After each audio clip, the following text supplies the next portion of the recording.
Now recording. Craig! Nobody else, Cragen? Right, well, you've all arrived in Flammarion in the Sword World subsector, and as you are desperately looking for a job, you've gone to the Travellers Aid Society, to the job board. As it happens, there is a job advertised by one Madhu, who's looking for a varied set of travellers with a specific set of skills. You've each individually applied and met up with Madhu. Madhu, the reason that you've posted this job board is you have you've had a meeting. We're going to do a bit of a flashback. You've had a meeting with the detached duty scout office on Flammarion. Flammarion. I'll get this right yet. On Flammarion. Flammalalam, yeah. You had an appointment the day before with a Mr. Anders Kasari of the Imperial Scout Service office on the High Port. It's got a Class A starport, which means it's got like a large industrialised complex below, but there's actually a full starport in orbit with full ship repair facilities and that kind of thing. Right, so basically you presumably turn up for your appointment at the correct time, Andy? I do indeed. I turn up at the exact right time, which is considered to be polite. You know, a couple of minutes early, but not too early. Yes. Right. Well, Andy first has to go for his meeting with Mr. Anders Kasari with two eyes, because he's a Valeni. Because why have one eye when two will do? So you turn up at the detached scout office, and you have to provide your thumbprint. And while you're there, you download your current report deck. And you only wait a few minutes before you're ushered into Mr. Anders' office. And he says, Madhu, please come in and sit down. It's an office you've seen 100 times before. The detached service officers are all the same, and they've only got like the odd picture of their family or whatever. And he indicates a seat opposite. Well, I shall park myself then. He says, I'm glad you've turned up on Flammarion. I've got quite a simple job that needs doing, and you happen to be the only detached service scout in this sector who hasn't already been assigned a ship. He says one of our detached duty vessels is stuck on a nearby world and bring him back home to Flammarion. The ship's suffered a major problem with its electronic systems and needs a crew to deliver some replacement parts. You'll also need to download a replacement operating system into the ship's computer to ensure that any corruption caused by the failure doesn't endanger the vessel.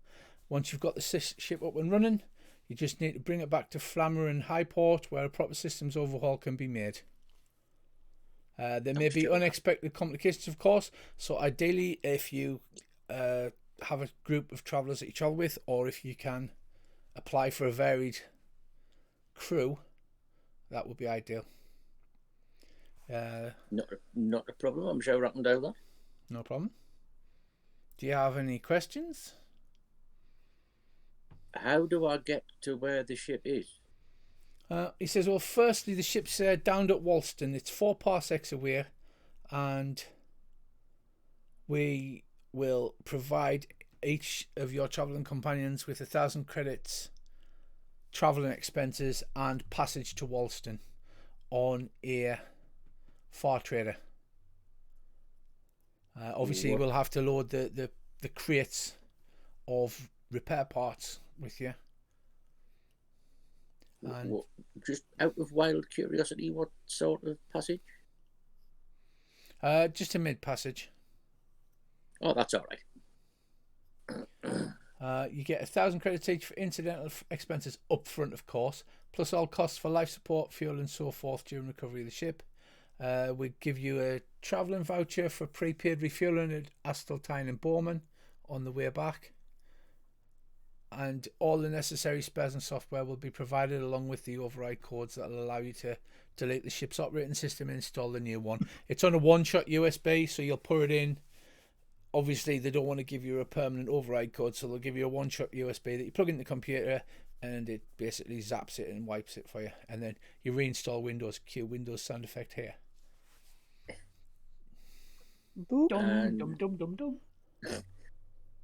Where do I pick up the crates from? They'll be waiting for you at the starport. The Far Trader will be leaving in 3 days' time, and all of the crates will be sent there for you. It's an A2, the Autumn Gold, under Captain Michelle Corelli. He Not says, musical, by any chance? it's not. He says, I do see the humour in this though. And he gives a little tear. He's wearing his black ISS uniform with the thingy patches. Your formal clothing is your detached service uniform. Which, if I remember rightly, sorry, just sort of slightly out of character for a moment. If I remember rightly, the Imperial Interstellar Scout Service uniform is a vac suit. Pretty much, I think. What is a vac suit? Just like a space suit? A vacuum suit, yeah.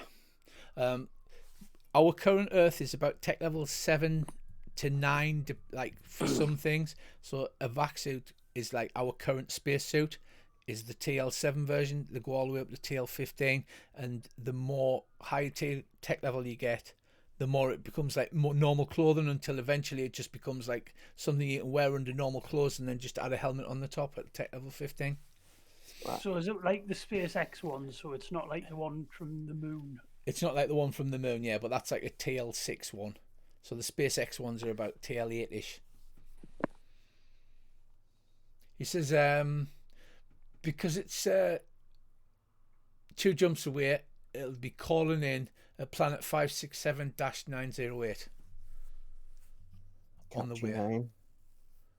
I'll make a note of that, and then I shall go and look it up afterwards. Yeah. He says, so I'm hoping I can count on you. I mean, yes, I can order it as a detached duty scout, but I'd much rather that, it was done without being under pressure, as your piloting skills are well known, obviously, because you have the refit. You know how finicky these old scout type S's can be. Don't adjust. And he adjust. It taps onto the computer, and he says, yeah, this one's about 60-year-old. So anyway, he goes, and apparently it's overdue its regular maintenance. So your pilot record has obviously been a big benefit to us. Not a problem.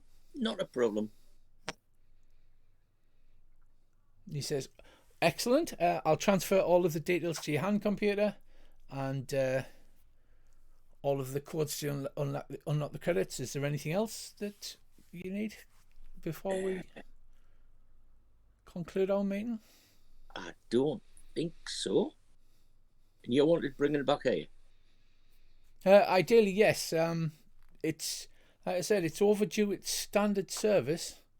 And he frowns a little bit at this, and he says, so once you get it back here, obviously it'll do a full repair and service. And he says, and there's the possibility, of course, that once it's serviced, then we're going to need to assign it to a detached scout. I do notice that you haven't been assigned your own ship yet.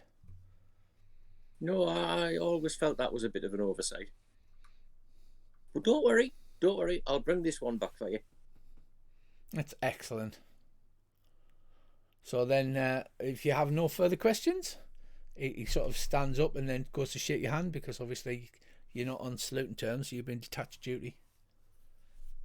Yep, but I'll shake his hand.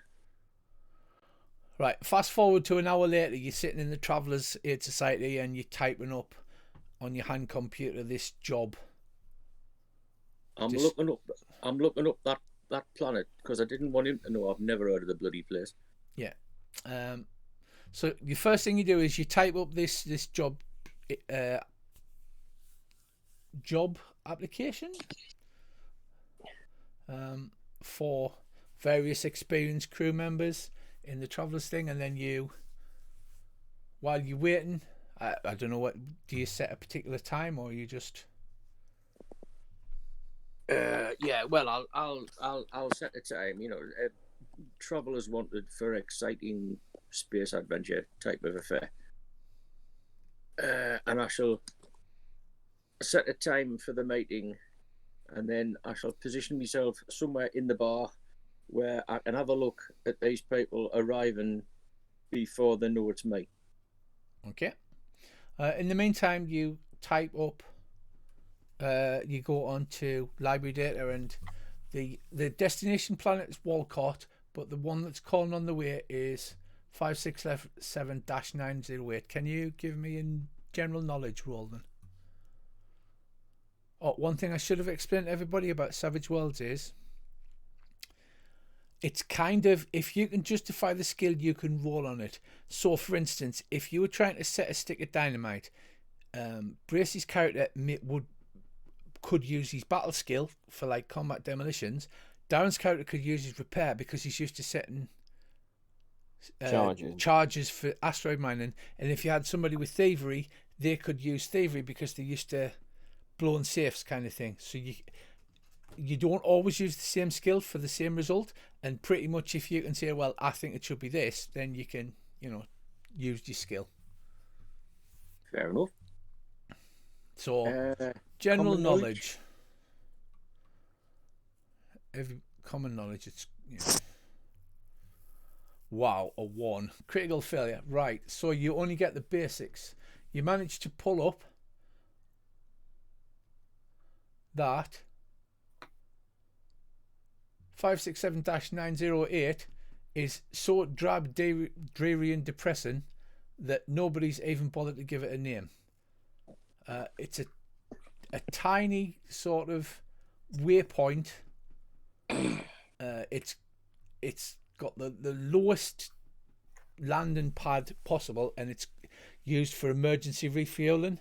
There's maybe a couple of dozen buildings on this one small starport, and the rest of the place, it's not even mined. That's how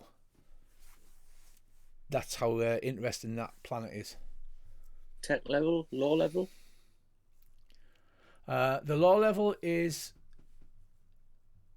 8. The tech level is about 10. But to be honest, there's nothing really there. There's just a refueling bay and a warehouse and a communications outpost. Right. Bit of a shithole then. It's a pimple upon the anus of the universe, basically. Oh God, it's Birmingham. Right, so we cut forward as you see all of these people arrive, and they look like they're pretty confident, and we cut forward to where you're all sitting around a table as Madhu has been proposed telling you what the job is. I will drink my snifter of brandy while listening intently. And occasionally I will take out my phone and make notes. Okay.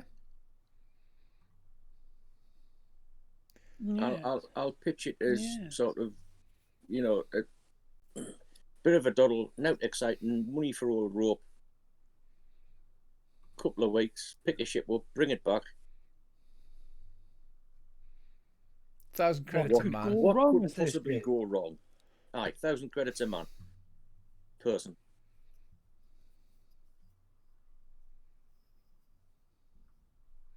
Is there anything that, I mean, obviously you have agreed to do this. Is there anything you want to do here? The Autumn Gold leaves in 2 days, so you've got 2 days. You can go shopping. You can discuss it with Madhu, or is there anything else you want to do? What do we know about the planet we're picking the ship from? Wallston. Yeah. Do you want to give me a common knowledge roll as you type through the library data? Or Andy, are you doing it? Or wow, I think all of the dice are broken. Right, well you've never heard of it, Bracy. What do I know about this? These two planets then? Okay, give us a common knowledge roll. Surely it can't be another critical failure. No, it's a 7. Right, that's a success. Okay, Dave, you check out the library data and you find out that in addition to being drab, dreary and depressing, there is one small tourist attraction just outside of the main base called Mandel's Prang, which somebody's mentioned in their like space trip advisor. So that's something. And Wallston is a bit more interesting. It's a dryish world with a thin atmosphere. It's tech level 7, so firearms require a permit, and anything a shotgun or above is banned from carrying.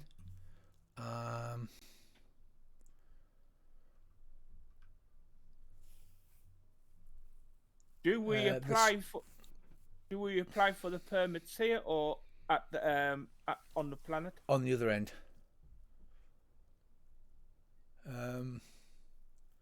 There's a couple of decent hotels reviewed and a more modest hostel offering barracks-like accommodations. The start town on here is really only big enough to be a village on most worlds.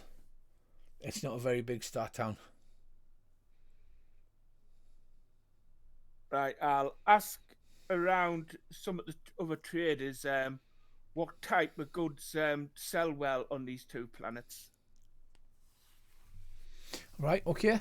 Give me a persuasion roll.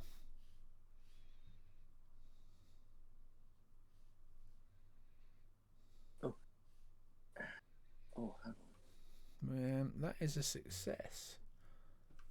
Well, you can't carry much cargo because you've only been given a middle passage, but you get a tip that the guys at 567908 they don't get a lot of booze imported. So if you can take some really good bottles of booze, enough to like fill your suitcases, you might be able to make a few credits at that. Okie dokie. I shall try and get a job lot of booze. Do the rest of you want in? Oh, a little bit of trading was probably a good idea.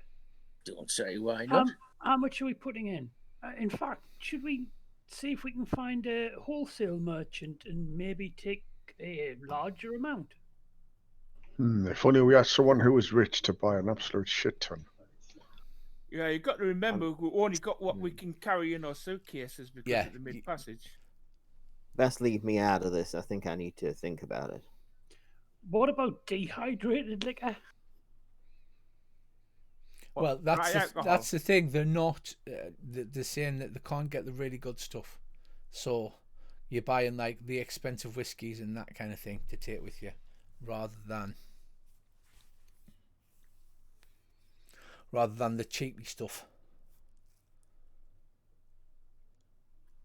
So I'll stick like 150 credits in. Yeah, I'll do the same. Me too. Okay, so just keep a track, Dave, as you are the merchant. On your notes, on your character notes, how much pot you're taking and how much how much does it cost? The party kit is. Well, you just you're buying 450 credits worth of nice drink, aren't you? Yeah. Yeah. Unless anybody else wants in. If I wanted to do any shopping, Rich, is there is there any of the road books or anything that I need to load to get the equipment up? Just the Suede Player's Guide. Right. That's all right. There's a little bit of futuristic armor and things like that. Like there is futuristic light body armor civilian is basically their equivalent of mesh armor, Right. which is 200 credits if you wanted armor. Is there anything else you wanted to buy? Probably not. Uh, Because all I was thinking was, I mean, just going from memory, and I know it's converting one system to another. The IISS Voxout is supposed to be armoured. I think. right. Well, not know where do I find the player's guide to install it in my library? In your library, you click on modules, and it should come up with Suede Player's Guide. It's got like common gear, ammo, that kind of thing. Yep. Sorry, my Richie, mistake. Yeah. Is Champion. a bang stick a modern thing? Like for Because it's in the items. Because I was wondering, do I have time to get a bang stick fitted to the end of my umbrella? probably not in 2 days, but it's something that you definitely do. I really need a bang stick in my umbrella.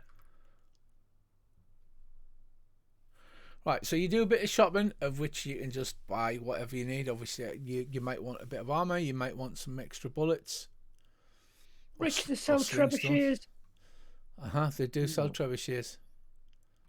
Oh, they're expensive. I can only afford 3. And then, does anybody have anything else before we cut to you boarding the Autumn Gold? Where would we know how much ammo we had? Is it just next to like the Glock? Yes. All right, mine's just that should be 17. Because, Yeah, that's it. yeah. So would you only have 1 mag? Yes. I we will will need buy extra. like 5 or 6 extra magazines. Bullets small cost 10. Yeah, so you just drag them to your inventory. So you open up the ammo type.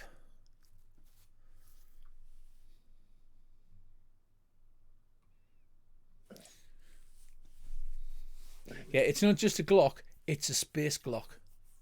Space Glock. Space Glock! I feel like it should have a. Right, Do we found the need Space food Glock. as well? Or is that something? Do we have to have like... That's provided on your medium passage, so Okay. you should be okay to get there. There are some travelling rations available to buy, but you're supposed to fly into this place, go to the starport, pick the ship up. It's supposed to be part of the starport. Right. Can everybody give me a common knowledge roll, please? I will gladly do that. I'm still trying to work out how to buy ammunition. I've done that. I just can't change the money at the minute.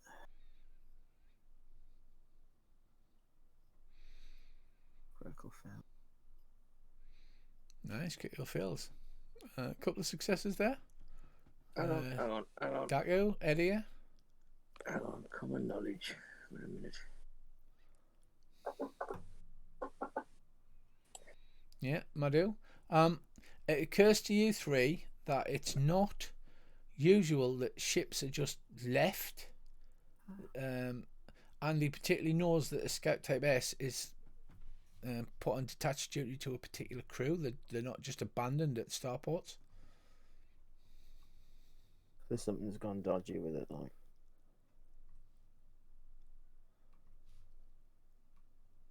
Right, hang on. Which is at 10 credits per bullet or per clip. I hope it's per clip. Presumably a clip, I would imagine.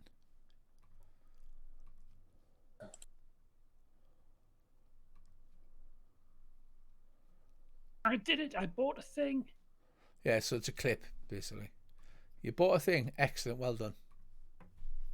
Right, so is there anything else you need to do? I mean, shopping we can do as we're going. Do you know what I mean? You don't have to stop and do that now, because it's a starport with a class. it's a Class A start town, so you can pretty much get anything that's legal. You're just limited by your funds. Are we okay to skip forward to the Autumn Gold, or is there anyone else you want to consult? Is there anyone else you want to speak to? Or No, we can skip forward.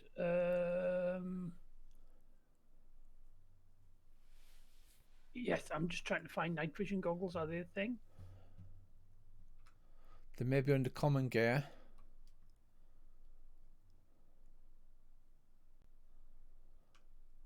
It's not an exhaustive list, but under surveillance, night vision goggles 500. Common gear right at the bottom, along with parabolic microphone, telephone tap, transmitter detector, etc. I don't have that list. Right. Click on your library. Do you see the Suede Player's Guide? Yeah. Click on the Suede Player's Guide. Click on Yeah. Common Gear. Oh, right, yeah. Scroll got it. down. Sorry. Who's bought a crowbar? Cost 10 credits for a crowbar, man. Never travel without one. Right, so you bought the Autumn Gold. Captain Michelle greets you. A uniform is a generic sort of spacey uniform you'll see all over Imperial space. It's not a particular brand or anything like that, but it is kept neat. It's fairly pressed, which is generally a sign that it's a good quality trader. And she greets the passengers as she comes on. I bought a toolkit. I thought it might be sensible for somebody who seems to be doing I think repairs. you already have one, mind. Is that why there was two? Yes. Right, I'm an idiot. Right. So there are toolkits in the crates as well, because they will be required. They were quite expensive. There's a hand computer linked to a repair computer, and a bunch of toolkits, and then a bunch of parts. I bought a roll of +1 bodge tip. She welcomes you all to the Autumn Gold with big smiles. She scans your electronic tickets, and she's like, welcome aboard. And I'm afraid there's not much to do, but we have the usual video games. You can browse the library data, watch movies, anything like that. We've got a gravity controlled gym, so you can do workout if you need to. Oh, thank you ever so much. It's the crew's a typical mixed bag of free traded personnel, ex-Navy, ex-Scouts or former employees. And one thing you do notice though is the medical officer looks like he's a young kid. He doesn't look like he shaves yet. Right. Thank God we didn't take low passage then. I think I'll point out to somebody else that he doesn't look old enough to do anything. Yeah. He's actually in college. He's getting experience as a shipboard medic before doing a proper degree in medicine. But So he's a trainee. he's fine. Yeah. He's sewed up a couple of accidents and things like that. He does well for a young kid. I better keep all my fingers. So you spend the next week reading and sleeping, or playing on the computer, or watching movies, getting to know each other. And there's no disasters, explosions, or anything more serious than a dropped coffee cup. You generally, as is the custom among travellers, swap stories about your various travels and get to know each other, so that you can at least trust each other in a firefight. Okay.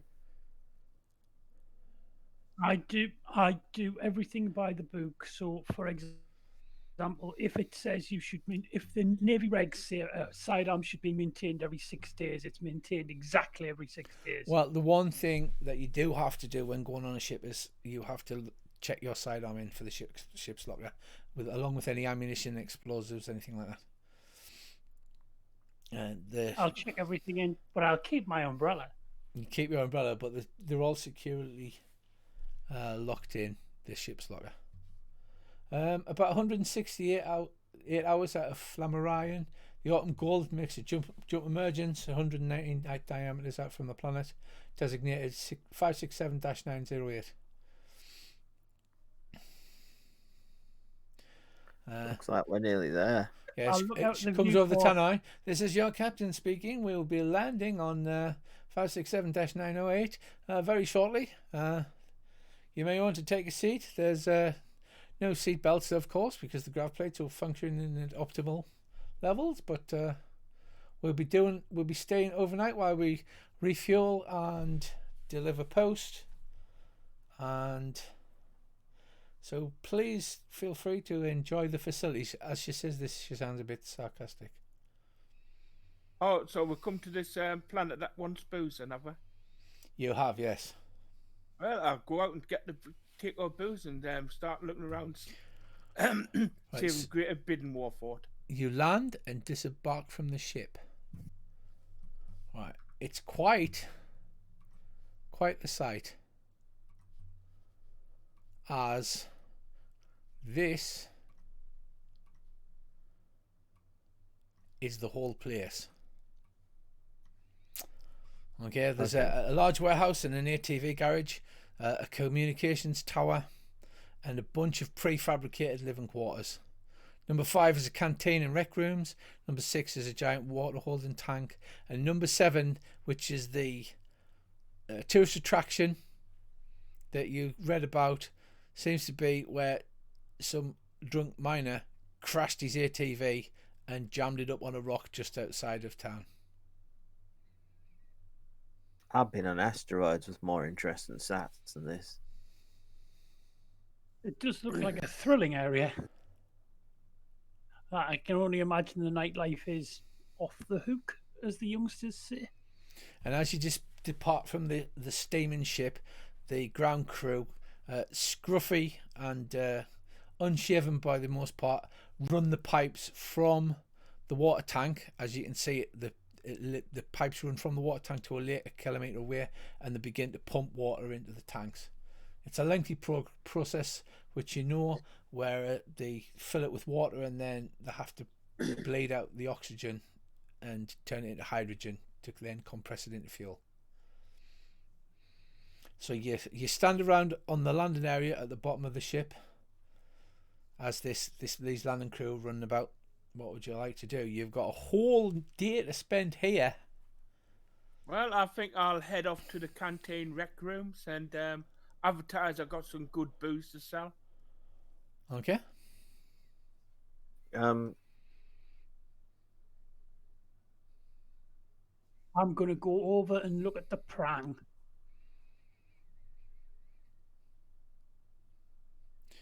Okay, so you take a walk, as is the custom for Imperial ships.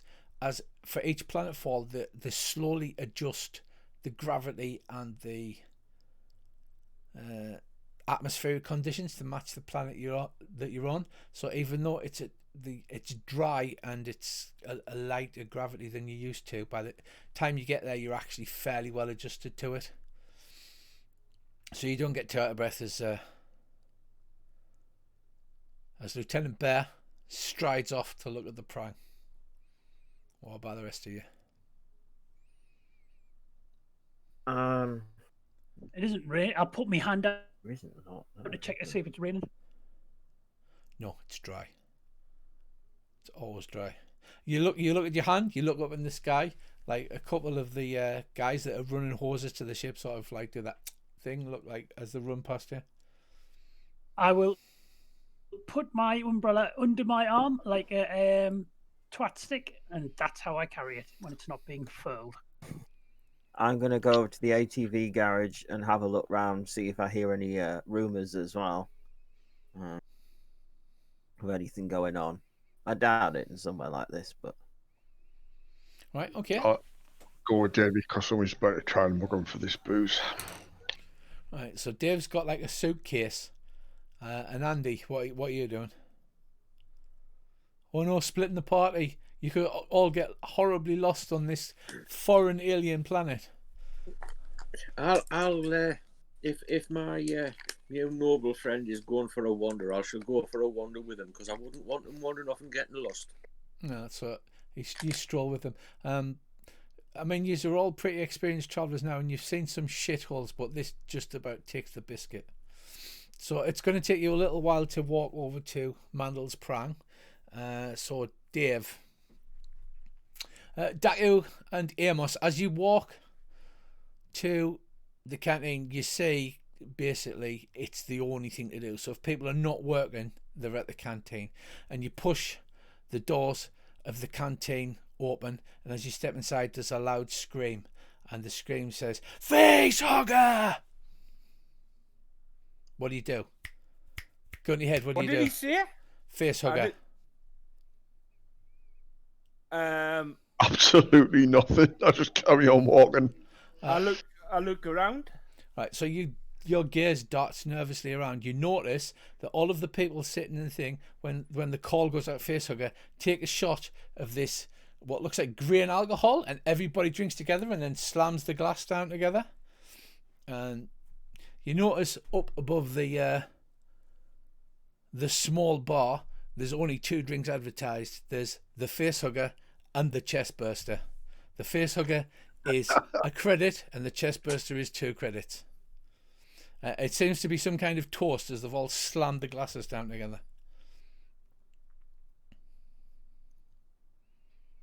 So what do you do now? There's maybe half a dozen crew in the canteen, and they've all swigged down what looks like really rough grain alcohol. A few of them are grimacing, even though it seems to be more or less what they drink. I say, gentlemen, why not buy a decent booze? I've got plenty to sell. They look interested at this, and so make a persuasion roll.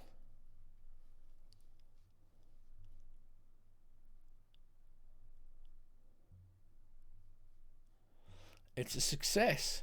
Yeah, they'd certainly like to buy that good whiskey, and you're going to make about 40% back on your return. If you wanted to Benny it, then you could certainly Benny to re-roll it and see if you got a better result, or you can just take the 40%. I'll take the 40%. Right. So in short order, the whiskey is spirited away. A lot of it goes behind the bar, but a few of it buy for private consumption later.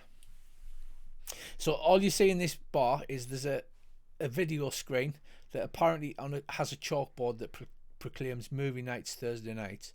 There's a little bar, and on the bar is a big jar of pickled eggs.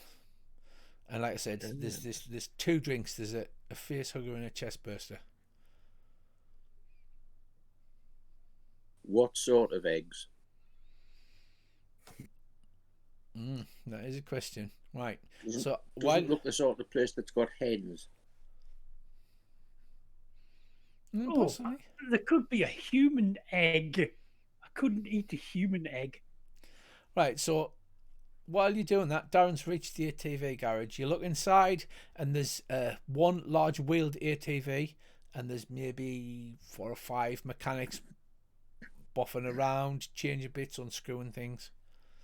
It looks like to be the only ATV. I'm the only ATV in the village.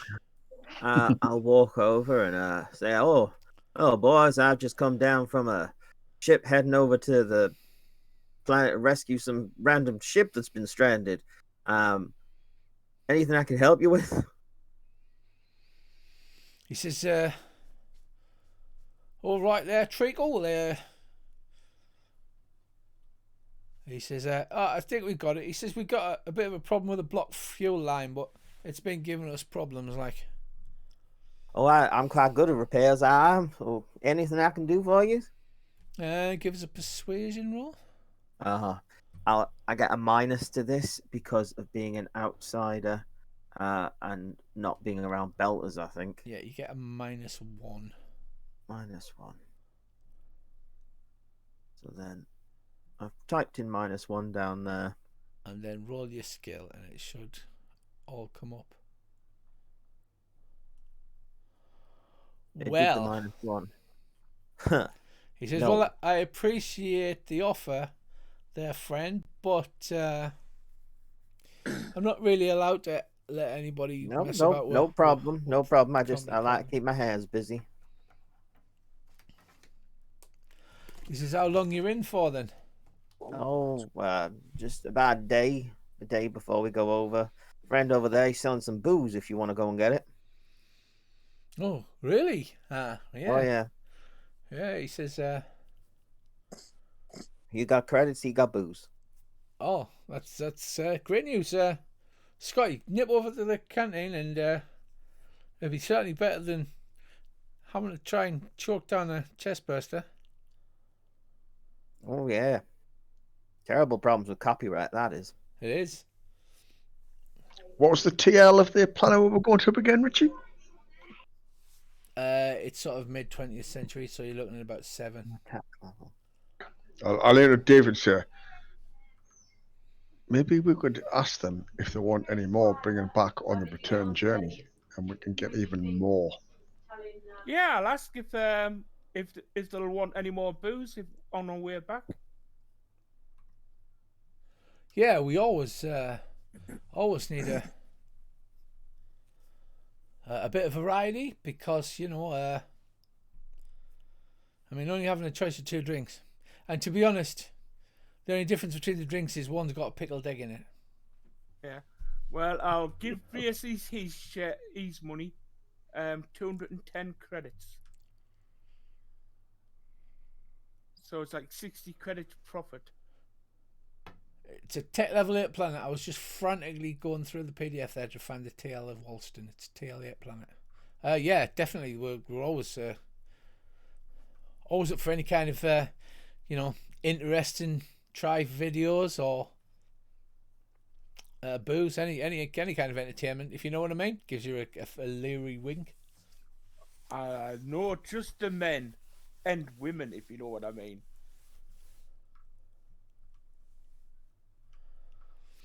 Right, is there a right? Frighteningly like a pimp. Madhu and Bear reach Mandel's Prang.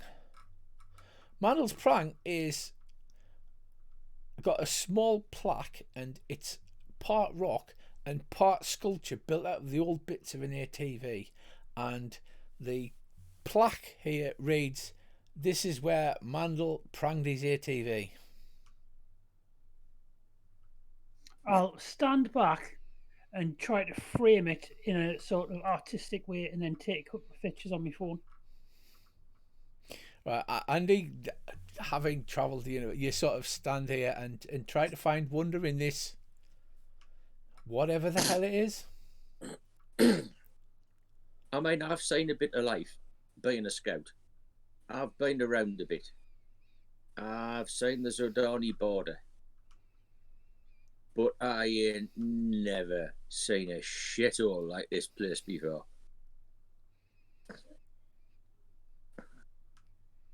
Yeah, so you take a couple of snaps, and he looks distinctly unimpressed by it.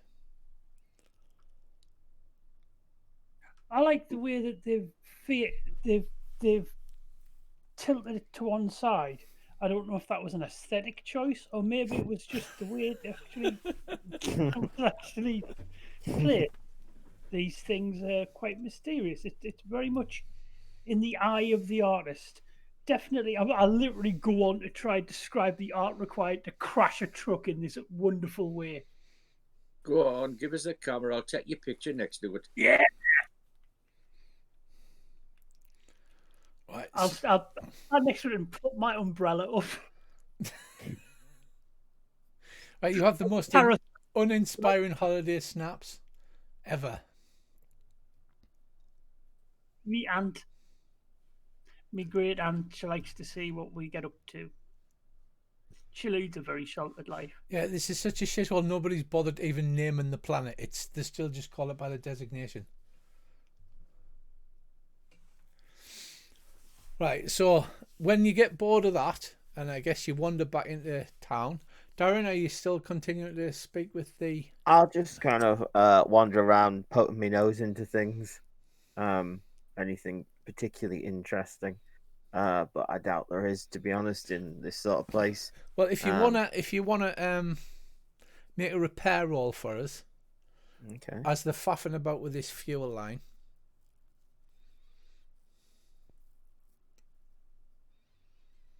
So many exploding dice, you get a raise, right? So basically, there's some cursing and swearing, and they seem to be like sort of trying to be polite, but then you notice what they're doing wrong, and you I'll point it just out. walk over and go and do it. Yeah. Yeah, and you point out, and then he's like, "Well, bugger me, we've been at this for 3 hours, and you just No, come thank here." you, sir, but thank you for the can offer. He gives you a big beaming smile. He says, "Well, we're going to get off. We're going to get job and not. We're going to get off shift early. So, if you'd like to come over the canteen, I'll happily treat you to a face hugger, or God forbid, a chest burster." Well, I haven't had a lot to do recently, so it sounds interesting at least. Yeah, all right, lads, we've got the ATV working again. Thanks to this kind chap. Come on, and he claps you on the back. Let's go and buy him a drink. Well, that's very nice. Right, so you two are in the bar. Darren comes in with the engineers from the garage, and presumably Bear and Madhu come back after Bear finally gets bored of this.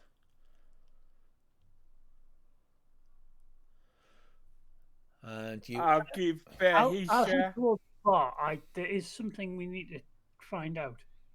mm-hmm. Well, I've just been thinking. You know, the crew ditched this ship, right? They must have left from here when they left planet. It is a refueling station on the way, and the Scout Type S has a jump to the same as the Far Trader. We should make some inquiries in case, something strange was afoot. Not that we should not trust our betters, but one should always cover one's arse, as my Uncle Donny used to say. Yeah, we never found out what happened to the crew, did we?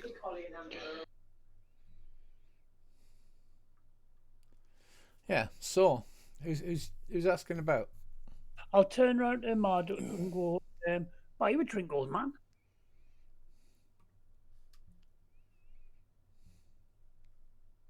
Andy.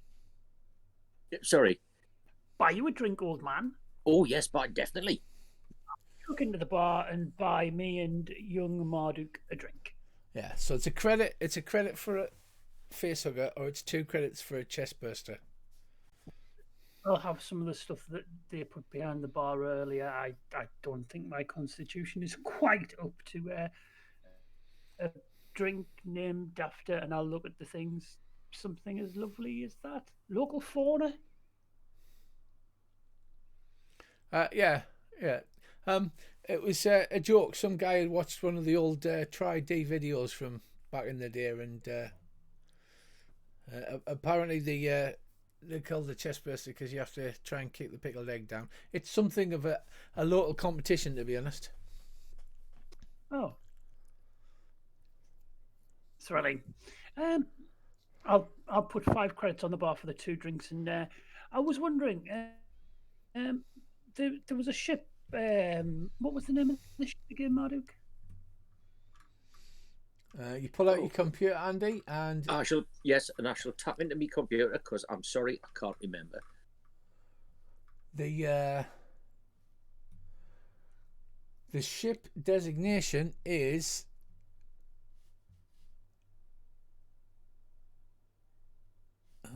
where's the ship designation? Anyway, the nickname that stuck with it, because as you know, each ship's got its ship, but then tends to be a member of the crew, or something famous will happen where they'll give it. The ship's called the High and Dry. Yeah, a ship called the High and Dry. That'll be right. Did the crew come here?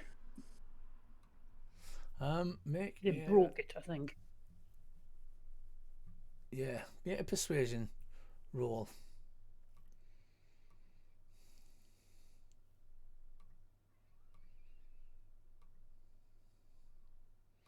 Because depending on how you roll is how much information you'll get.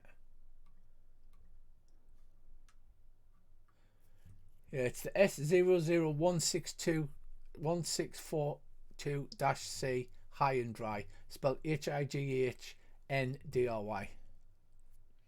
Right, you get a success. He says, "Oh yeah, I remember those buggers. They came through. They wouldn't let anybody on the ship. They insisted on connecting the hoses themselves, and they came into the canteen, had a skin full, started a barroom brawl, smashed up a bunch of furniture, and then staggered off. Don't think they had a nice word to say about anybody." Terrible buggers.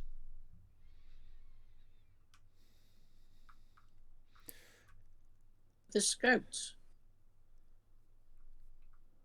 One of them had a dirty scout uniform on. Well, a bit like yours, but it was scruffy and it was torn and stitched in places. Unshaven when he was. Dirty bugger. Didn't look like he'd had a wash in a week.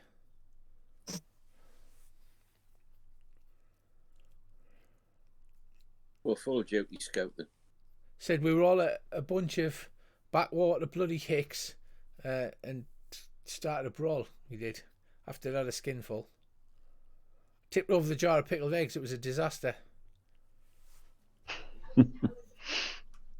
Well, on behalf of my service, I apologise. If I run into them, I shall certainly express your displeasure towards them. Thank you, that'd be very kind.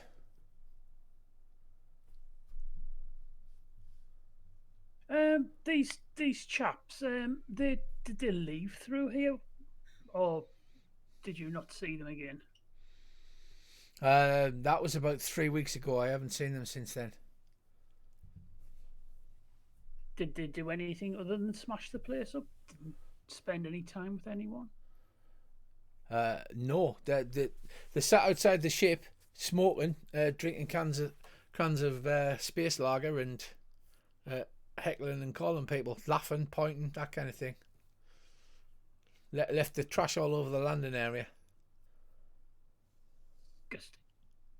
That's against regs. I was going to say, that doesn't sound like scouts to me. They'd have a bit of pride.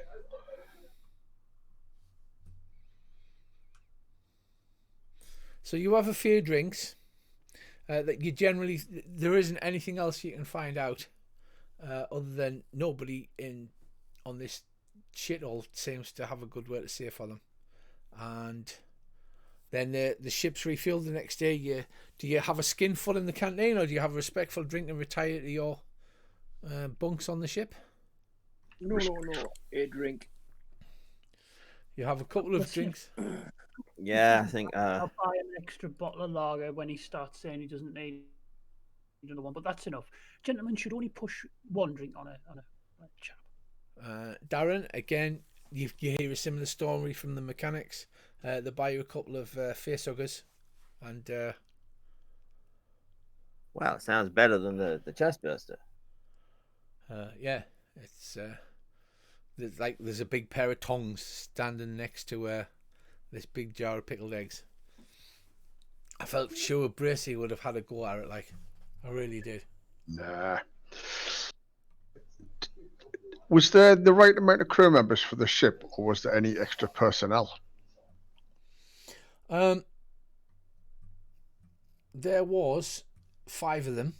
The Scout Type S can be operated by a single crew member, but it has bunk space for up to 8, so it's not unusual to have anywhere between 1 and 8 crew members on a Scout. Okay.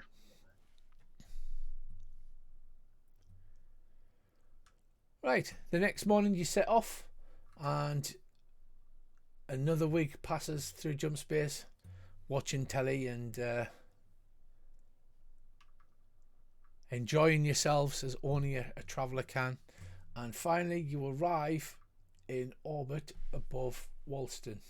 Hello, this is your captain speaking. We are in orbital approach for Wallston. We'll be landing in approximately an hour. Well, it's not bad, not bad. Chaps, just thinking, but you know we have to reset the ship's computer. Mm-hmm. Doesn't this seem? Is that completely standard? You should know this. Obviously, more your line of work than mine, but Well, we used technicians who did that sort of jiggery pokery. Well, it is and it isn't. It is in as much as if there's been a major problem with it, like the operating system is crashed or corrupted or whatever, it might need to be rebooted. But it's not as common as the scaremongers and conspiracy theorists would like to tell you. But doesn't that lead to AI? Like real AI? I'm always very nervous of that. We had one of the big Oh. deterrents get a little Correct. too, personalitied, and it had to get,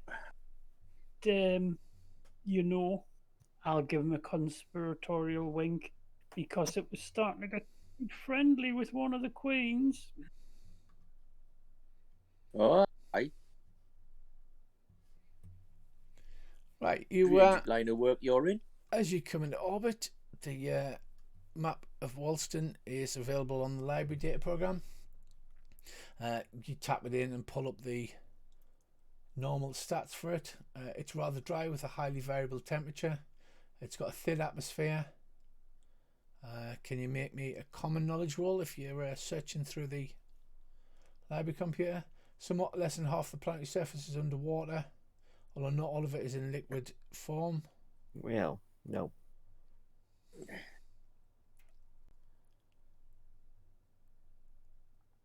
With you in a second. I just fell out of the game there. A number of major deep sea thermal vents exist, giving rise to warm currents in some areas. The major part of population is called Settlement Island. It's fairly large, about 350 kilometres east to west.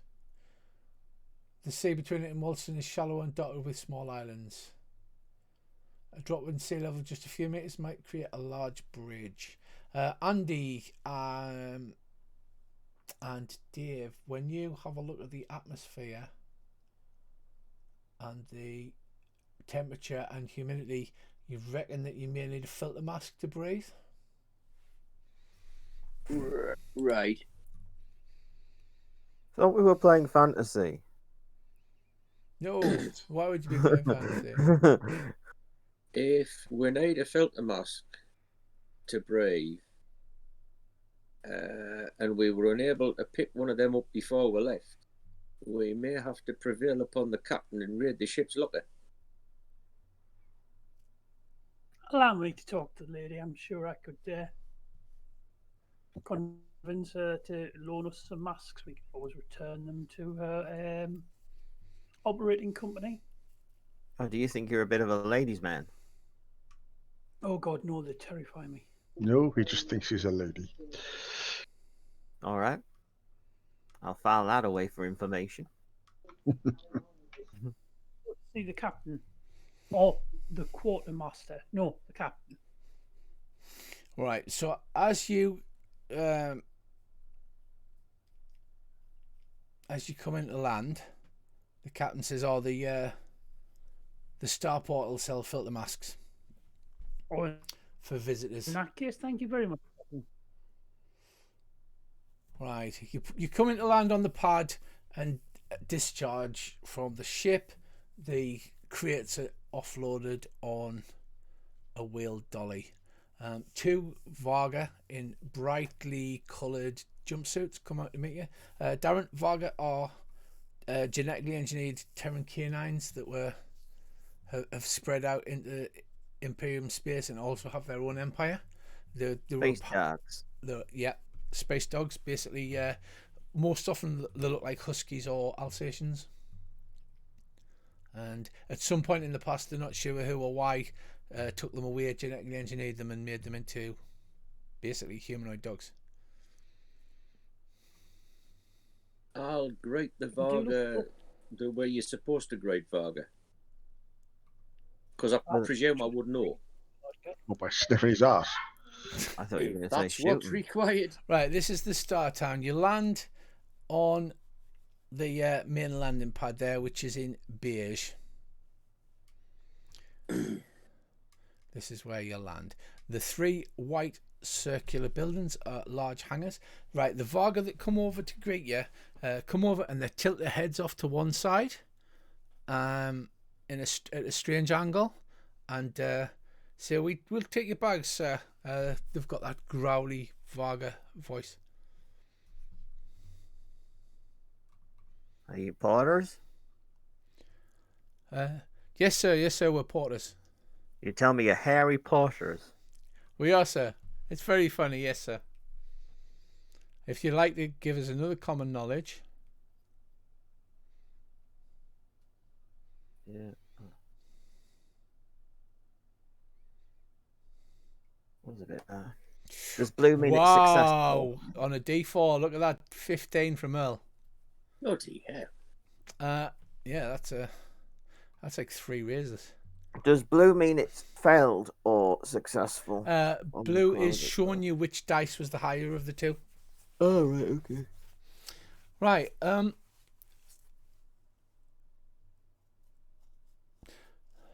you all feel, apart from Earl. Earl, you know that Varga often show their throat as a gesture of submission, but it's not a common like greeting or anything like that, and it seems unusual that they would walk to you and automatically tilt their head in such a manner to indicate vulnerability by showing their throat. I raise my head up as if it was in a stock to do the same back, but I'll do it in a very casual, you know what I mean, in a very casual way. Or once they've done that, once they've greeted you and raised and flicked their head to the side, exposing it, then they don't lock eyes. They grab the bags and look down at the floor, and then start pushing your dolly and carrying your bags over towards Starport Customs. I will be very loud and say that they're looking very subservient. We need to get some weapons permits as well.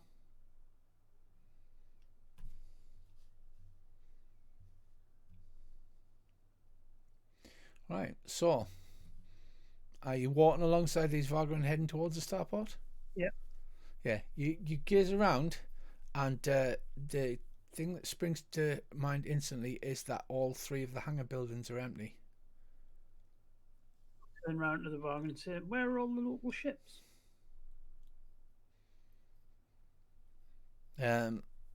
He sort of looks up at you while keeping his head down. He says, I don't know, sir. We just do the bags. I don't know, sir. We just do the bags. I can't do a Varga voice on it.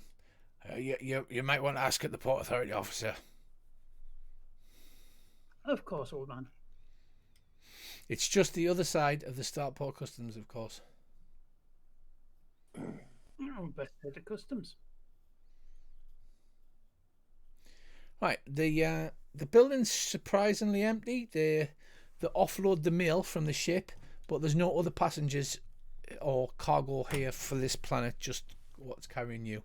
And you stride into the large Starport Customs. The automatic door slides open, and there's a woman behind a plexiglass desk, plexiglass screen in front of her desk, with 2 bored, overweight, like Starport guards standing there. They don't look like they're carrying guns. They might maybe carrying some kind of stunning weapon. Is she young, old, aged? She looks about early 30s. She says, welcome to Wallston. How could it be of service today? We need a customs check, also weapons permits and breath masks, please, miss. If you could be so kind. Do you have any long arms, shotguns, firearms, military grade weaponry? look at the group, do we? I have a pistol. This group generally just has auto pistols and the generic dagger because all travellers carry a dagger. Yep. Just normal sort of equipment. Just the usual, miss. She says, okay, well, it's sidearms are allowed, but I'm going to have to put a safety lock on until you head to the head to Central City and register for a firearm license. Certainly, thank you ever so much. She says you'll have to apply at the palace. Well, I say the palace, the governmental building, which is to the left of the palace. But obviously, we don't get a lot of tourists around here, so you might want to call and say the palace. It's got wonderful ceilings. Oh, are they Baroque? No, they've just fixed them. Oh, we were all going for the same joke. Yeah, it was a rush to see who was going to get the joke in. I'll just comment that it seems very quiet. It's not really tourist season, I'm afraid. So we're only getting incidental tourism at the moment. I mean, it does get a bit cold around here in the winter months. Where's this Where are all scout? the ships? Ships, she says. Just the one that you came in on. There isn't any more ships. Oh, I would have thought there would have been more in the hangars. Yeah, well, the hangars are normally occupied, but I believe the last ship left a couple of weeks ago. So where's this scout ship we're supposed to repair then? Scout ship, she says. That's what we're here for, She love. goes, tappity, tappity, tappity. I don't have any records here. There was a ship a couple of weeks ago. I would suggest you try the Port Authority office because this is just the starport. We don't hold records for commercial parkings or layover grounds or anything like that. Did we have any information about where the ship was supposed to be? There was no specific information provided, but Andy assumed it would just be parked at the starport, where you normally park where starships. they normally are. You don't have a ship listed as leaving called the High and Dry, do you? The High and Dry. Make a persuasion roll, or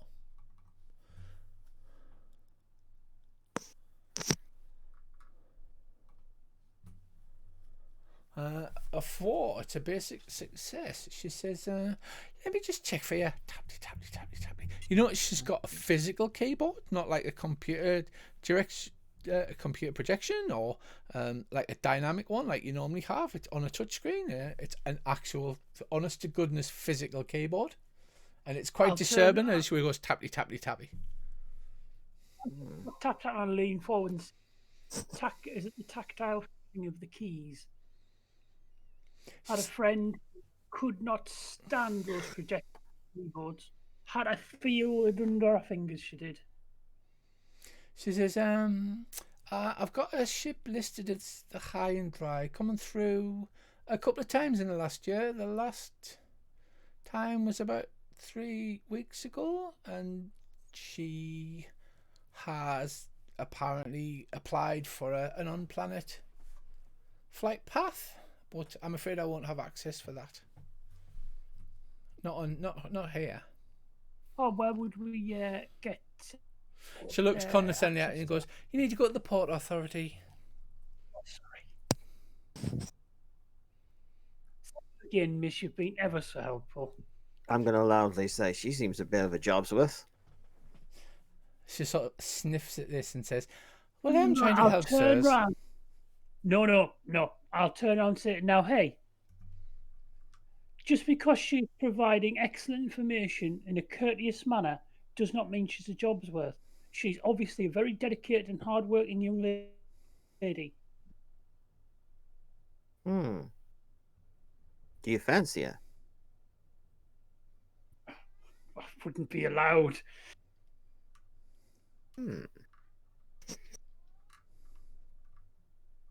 Once we get outside, is there any way to use a hand computer to try and tap into the local net and see if there's any way of picking up the current location of the high and dry?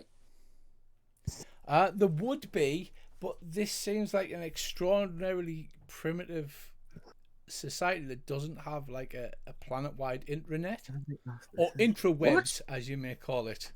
The infra boom. Yeah, I mean, for a start, it had that mechanical keyboard that made a really annoying clicking. You can only imagine trying to pilot a spaceship where they're going click, click, click every time you press the key.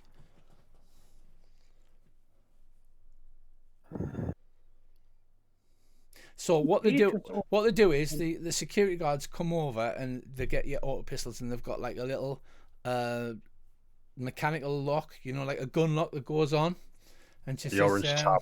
yeah. Once you get your gun license sorted out, then obviously we can get those removed at any government office, or you could come back here. We're always happy to help visitors. Can I show you some leaflets? We've got a couple of nice restaurants. There's a few hotels. They've all got spare rooms available at the moment because it's off tourist season, you see. Give 1 minute.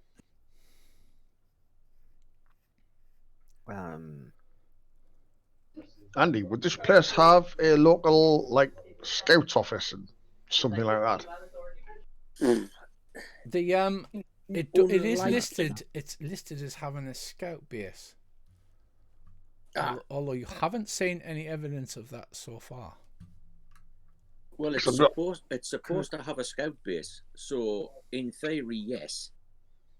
I don't know. Something seems wrong about this for me. It's like surely they would have like gone through the local scout base if they've broke down and requested help. Can I slightly retroactively, as that I'm just trying to work out what my character is like, roll a notice roll to see if I saw anything kind of off in the office? Yes, anything weird. Granted, he probably would have just said it out loud, but nothing too weird. It is a little low tech for the tech level, for like to have a star town, but it could be low tech because there's not really a lot of things here. There's a bit of mining and there's a bit of fishing, but it's kind of out of the way, to be honest. I don't suppose it's got a traveller's aid hostel, has it? It does not, which is weird. But it's weird. got a scout base. Well, it's listed as having a scout base. We'll ask the lady for the number for it. Has anyone ever seen the film The Rescuers? It's a Disney film. Yeah. About mice. Anyway, in it, they've got a song about the Rescue Aid Society, and now every time you say the Traveller's Aid Society, that's all I can hear.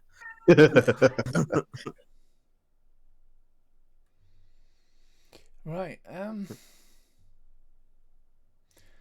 Right. So she says, "Can I just get you to sign these forms?" And she's got an actual pen with like it's a standard form for passing through a starport, but it's like she's got actual dead trees in a pen, which is not something you're used to seeing either. I think I'll point this out and just go, you're not very technologically advanced. She says, "No, but we do have rustic charm." Oh. Yeah, I had that That's once. what it's called, is it? Quartermasters for some tablets. Were you going to ask her for the number of the scout base? Yeah. She says, tap, tap, tap, tap, tap, tap, tap. While she looks at the computer, you sort of stand there. She's like, "Just bear with 1 second. Bear with. Tap, tap, tap, tap, tap. Bear with. Tap, tap, tap, tap." She says, "Oh, no, it's listed as having a scout base, but that was about 20 years ago, and I think it was decommissioned then, and nobody's been back since to sort it out." So I don't have a forward number. Well, where was it? It's out of town at the other side of the island. Right. Can't very much. It's listed as having, the forward scout bases where it's little more than a refueling depot. There's an ISS sender, and there's some emergency dried rations and things like that. It's just one of those. But apparently it hasn't been even looked at in the last 20 years. What does one do for transport around here? She says, "Oh well, we've got the rail station. Oh, we've got some taxis. I can call you a taxi if you like. Or there's a free phone on the wall, and it's you just type the number in there and pick it up, and we can call you a taxi.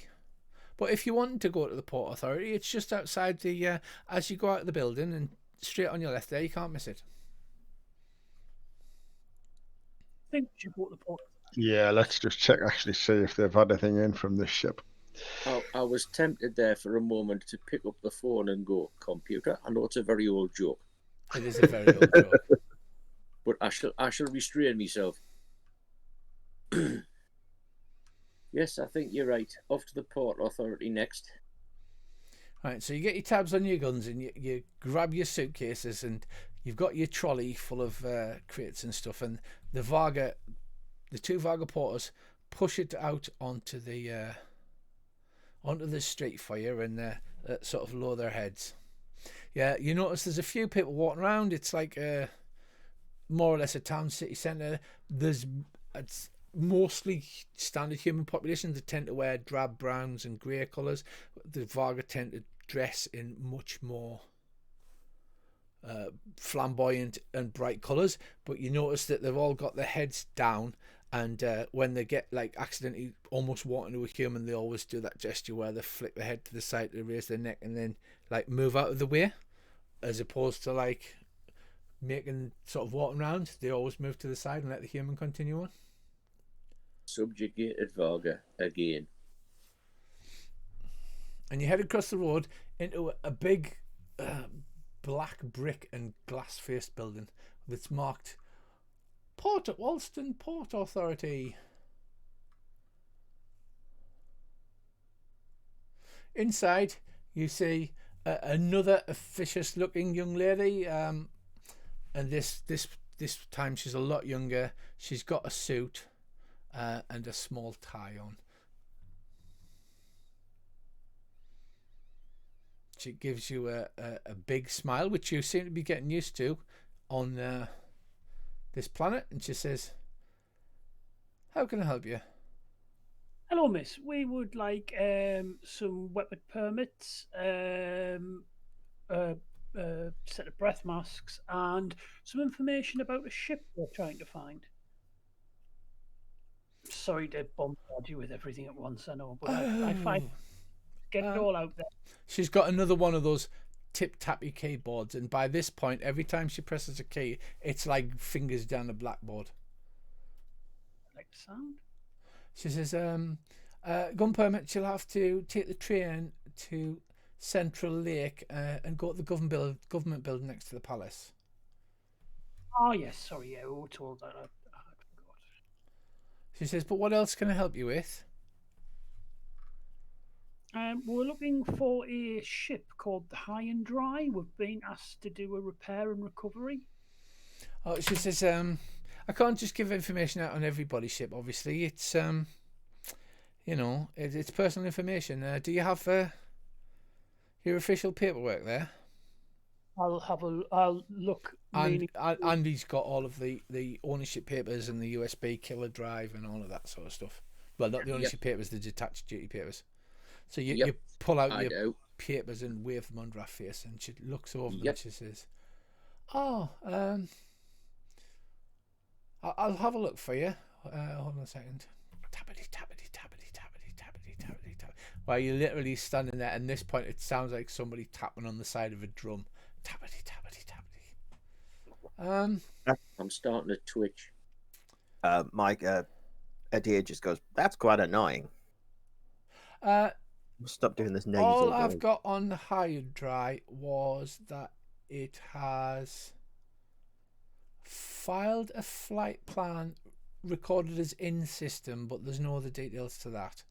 And then she says, "Oh, hold on. There's a note attached to the bottom, and it says that it's uncharted to the world government of Wallston." She smiles at it and goes, "Oh, you're going to the government building anyway. That's handy for you, isn't it?" Brilliant. Thank you so much.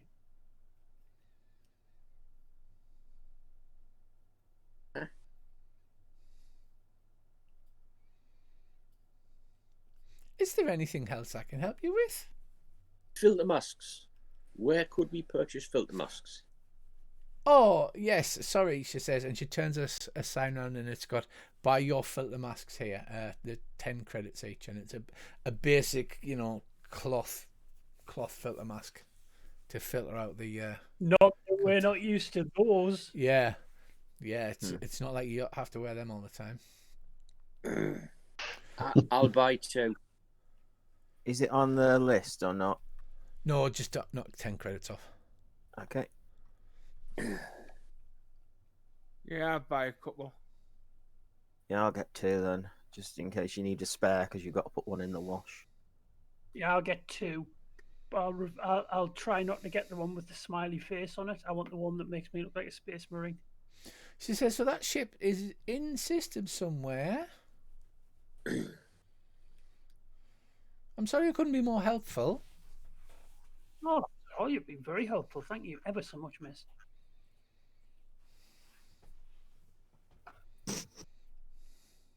Is there anything else I can help you with? No, I think that's everything. Thank you ever so.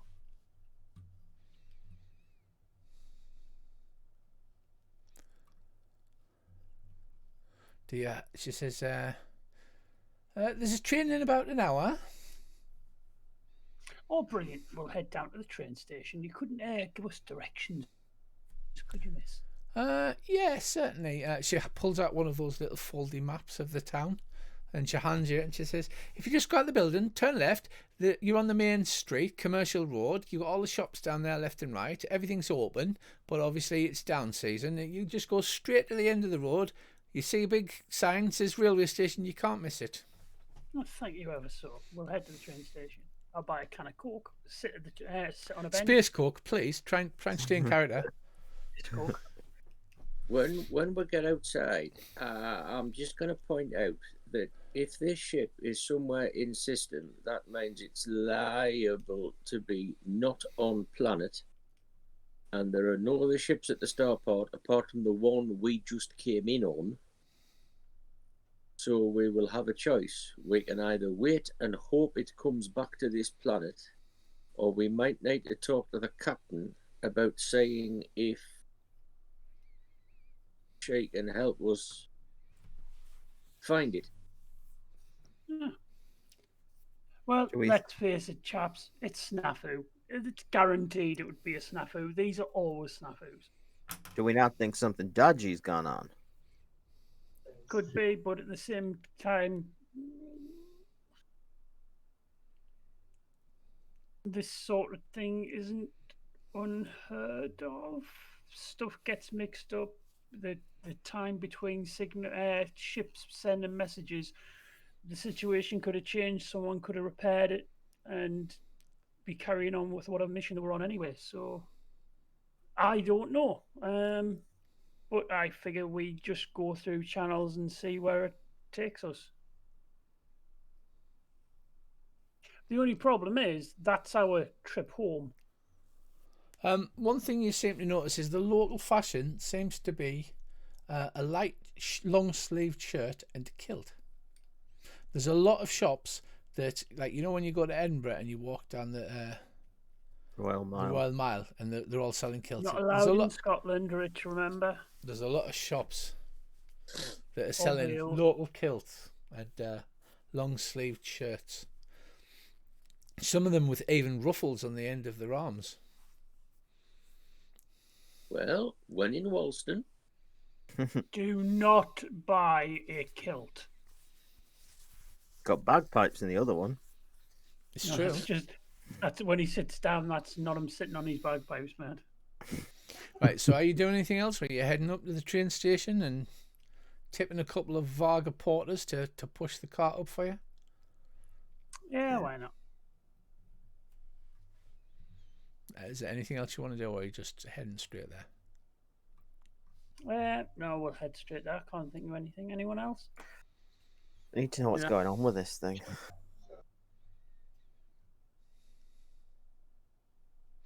Right, so you pull up at the train station, you buy your ticket, which is 5 credits, and the rail line only has one stop, and it travels to another place called Central Lake, which is apparently where the palace/government building is.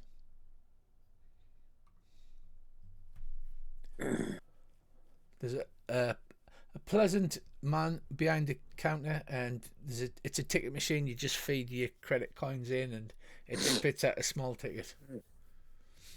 The trains themselves are just a short, small electric locomotive and a carriage or 2 at the most. There's usually a couple of freight cars attached to the back, and he smiles at you as you buy your tickets. It's like, all right, gents, are you here for the tourism? No, we need to go to the government building to ask some questions and stuff. We're trying to find a missing spaceship. Oh, a missing spaceship. That sounds like an interesting trail. It's not missing. It's just not where it's supposed to be. Missing? He says, if I had a missing train, how would it get off the rails? I don't know. I do not know. Yeah, that's a good point. Can we leave this man now? He literally says that as well, because he's got big mouth. So he looks a little bit downfallen. He says, okay, well, the train should be here in about half an hour. Sorry, sir, to disturb you. Won't think anything of it. And then half an hour later, I don't know whether you want to partake from the vending machines or whatever. Space Coke, please, and some space, and I'll get a space Kit Kat and I'll have a finger. And then I'll realise we don't have enough fingers in a space Kit Kat, but space Kit Kats have 5 fingers. You got space. Excellent. So you do that, the old advert of have a break, have a Kit Kat, where you literally snap a finger off and offer a finger to each other. Yeah. This isn't very filling. I'll buy you a space sandwich out of a vending machine if you want, but I figure that space death is probably something. Right, I'll go and get him a prawn sandwich, right? Something that looks like a prawn sandwich, and hand it to him. Say, there you go. It has to be in sweaty cling film. He's an asteroid belter. I would imagine he's not eating very good food. Oh, I think a sweaty British rail sandwich. Me and Richie can remember real old British rail sandwiches. Trust me, you have not eaten anything like this. Yeah. Not unless it came in a bowl that was on the floor. Right, so you sit on the platform with your cups of coffee, and your what locally processed for prawns. They're kind of like prawns, but they're sort of a light blue colour. Space shrimp. Space shrimp. And is anybody else partaking out of the vending machine? Well. So something indigenous, I think. Something indigenous. There's a small thing called a Wallston that looks like a hamster with a long tail. That'll do. So they'll do a Wallston butty. I have a picture, but I didn't actually save it because I thought, why are they going to need a picture of us? But not a hamster, a guinea pig. If you imagine a guinea pig with a long tail. In a sandwich. In a sandwich. That's what a Wallston sandwich looks like. Well, you know what they say about scouts. We eat anything. We will literally eat anything. And most of us have. Awesome. Yep, I shall have one of them. Excellent. Is there anybody else on this train station at the minute? No, there's just the conductor who was leaving you alone. We've seen us buy something out of a vending machine that looked like a sandwich. He's probably standing there waiting for an explosion. Looks like a guinea pig with a long tail, yeah. Oh, no, that's fine. I'll pull my little bottle of hot sauce out my pocket and pour a bit of that on it. Yeah. Kills most things. I will try and I share like the to picture. think I'm going to look quite unplussed eating this sandwich. Yeah, so you eat your blue space prawns and guinea pig sandwiches. It's kind of chewy, but an unusual flavour, and you've had worse. I bet it tastes like chicken. It tastes a little bit like chicken, I'm not going to lie. Right, so eventually the small locomotive pulls up. You wheel the dolly full of gear onto the back of the train, because you've now got, like, you know, one of those big hand carts with like crates loaded onto it that you're now pushing all the way around Wallston, trying to find this missing bloody spaceship, which I think is just a great image. You sort of, with some struggle, you push it onto the back of the train, and the train sets out. There's a little button on the seat which has got sound effects or no sound effects, so you experimentally press it, and as you're traveling along you hear the chuff chuff chuff chuff chuff chuff, which is fun for about a minute, and then you're like, silence, and then the train hums and heads off. It doesn't take long. I'm leaving the sound effects on because they're thematic. And a little sign lights up saying next stop Central Lake, and then you pull up into a large train station. This one is enormous. It has 3 tracks running off it.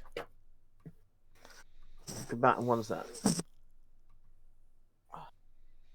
This one is absolutely gigantic. And you, with some difficulty, unload the wheeled dolly full of crates.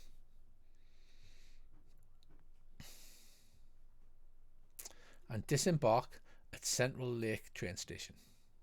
Head towards Any the porters? There's a couple of Varga porters knocking about. You notice the humans seem to get the jobs where they stand about a lot or sit down a lot, and all the Vargas get all the carrying jobs. I've seen this before. It never ends well. It never ends well. What do you do now, chaps? Head towards the palace. Yeah. There's forms to be filled. I'll get my lucky form filling pen ready. Yeah, Lieutenant Bell looks happy about filling these forms in.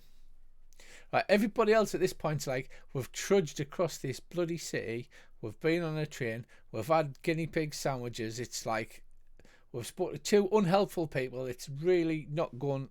This is not the life of adventure that you'd been promised or planned.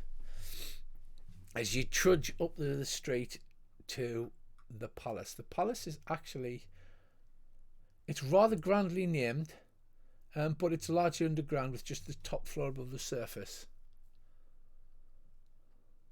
And outside it looks like there is some armed security people wearing body armour.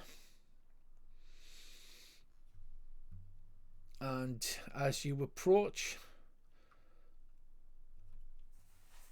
they stop you and say, "What's your business here?" Ah, hello, good sir. We're here to ask some questions about the ship that we're trying to find. And we've been directed to come here about them. We also need to apply for weapons permits. He looks you up and down. He says, "Can I check your weapons to make sure they've been secured?" Yeah, I'll draw my weapon by the butt and hand it to him. Yeah, he checks the tags on it. Does anybody else have a problem showing them your weapons? No. No. Not at all. I'll whip my weapon out and let him have a look. Yep, stand out, unzip. Right, very good. He checks to make sure that they haven't been tampered with. He says, right, if you just want to go inside, there's a large reception area just inside these double doors here.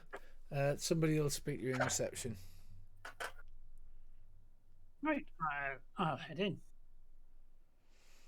Right, you head inside, and there's one of those large open plan receptions with soft leather seating all the way around the outside. It's decorated in the locals' idea of tasteful and businesslike manner, pastel blue and light mid-grey. Seems very good. There's a water, like a water fountain in the corner, and there's a desk. There's nobody at the desk, and behind the desk is like a door that leads obviously deeper into the building. A water fountain, like a water fountain, like a fountain, decorative or fountain. No, drinking fountain. So you with the little plastic cups.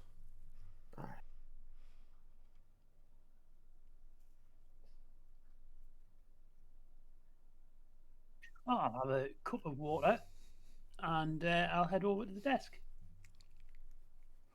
Right, you walk up the desk. It's got like the S-shaped like columns with the little cloth binding between to form like a line.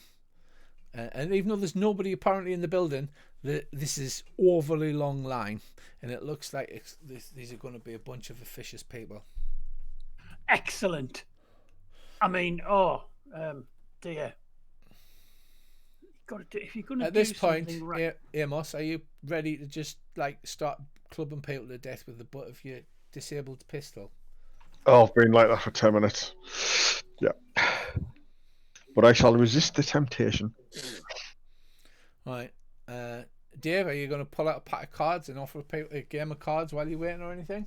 Yeah. I'll stand in the queue, rocking backwards and forwards, patiently on my heels, with a sort of excited smile on my face. Okay, so Dave pulls out a deck of cards and offers you a game of like, space poker or whatever. I will just loudly proclaim this is boring and a long queue. So, yeah, do you sit down? Do you pace backwards and forwards? Do you? I will stand, but I make it very obvious that I'm not happy. So, about 10 minutes of standing about, Dave just idly dealing the cards. The door opens. Somebody obviously was talking to somebody behind them. They sort of flick in, see you, and they go, "Oh, hello there." It's a young man. He's like, "Why didn't you ring the bell? I didn't realise there was anybody in." And then he sort of looks under the desk, walks quietly forward 2 steps, and like lifts a bell out, and then places it on top of the desk in front of you. That's quite all right. I wonder, we need to be registered for some weapon permits. We also need to ask some questions regarding a ship that was registered to be in the planetary government service. Right. Are you flashing any kind of ID here, or are you just trying to... I will flash Marduk's... I have Marduk Flash's ID. Marduk's flashing the ISSS. Yeah. Yes. He says, "Oh, yeah, clearly you're not from around here. I can say that." He looks a tad disappointed. He says, "You need to speak to Mr. Greener, Minister for Off-World Affairs, Public Relations and Fisheries. I can see if he's available for you. Can he interest you in a cup of coffee and a plate of biscuits while you wait?" That would be splendid. Do you know the Noble Sunburst? Is it something that you display or? You can do, yes, to prove that you're an Imperial Noble. It's supposedly counterfeit holographic Imperial sunburst. Yeah, can I wear it on my lapel? Like those American flags the Secret Service wear. Yeah. So you pull out your thing. He's like, "Oh, I didn't realise we had some gentry, sir. Maybe I could get a bottle of wine instead of a coffee?" No, coffee's more than fine. If it's anything like the coffee in the train station, it'll be splendid. And he opens a door around the side, and he says, "If you'd like, I'll show you to a private room to see if he's waiting about here." That would be fantastic. Thank you ever. What have you done with this wheeled dolly full of crates? Have you?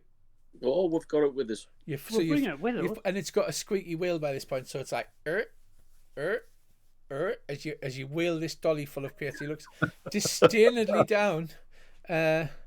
So are you going to try and push this trolley through the door and go into the office? Does it look like it'll fit? Just about, yeah. Anyway, I'm sure we can manoeuvre it. Right, so you manage to move the squeaky wheeled trolley full of crates into an empty room, and a few minutes later he comes back with a tray of coffee and space bourbons. Mm, And he says, yes, I've rang up Paul, for Mr. Greener. He should be here in any minute. Thank you so much. You've been extremely helpful. Right, so as long as you're prepared to just wait, then after I've said he's been extremely helpful, I'll get my phone out and look at him and then make a note, then look at him again and nod and smile. Oh, nice.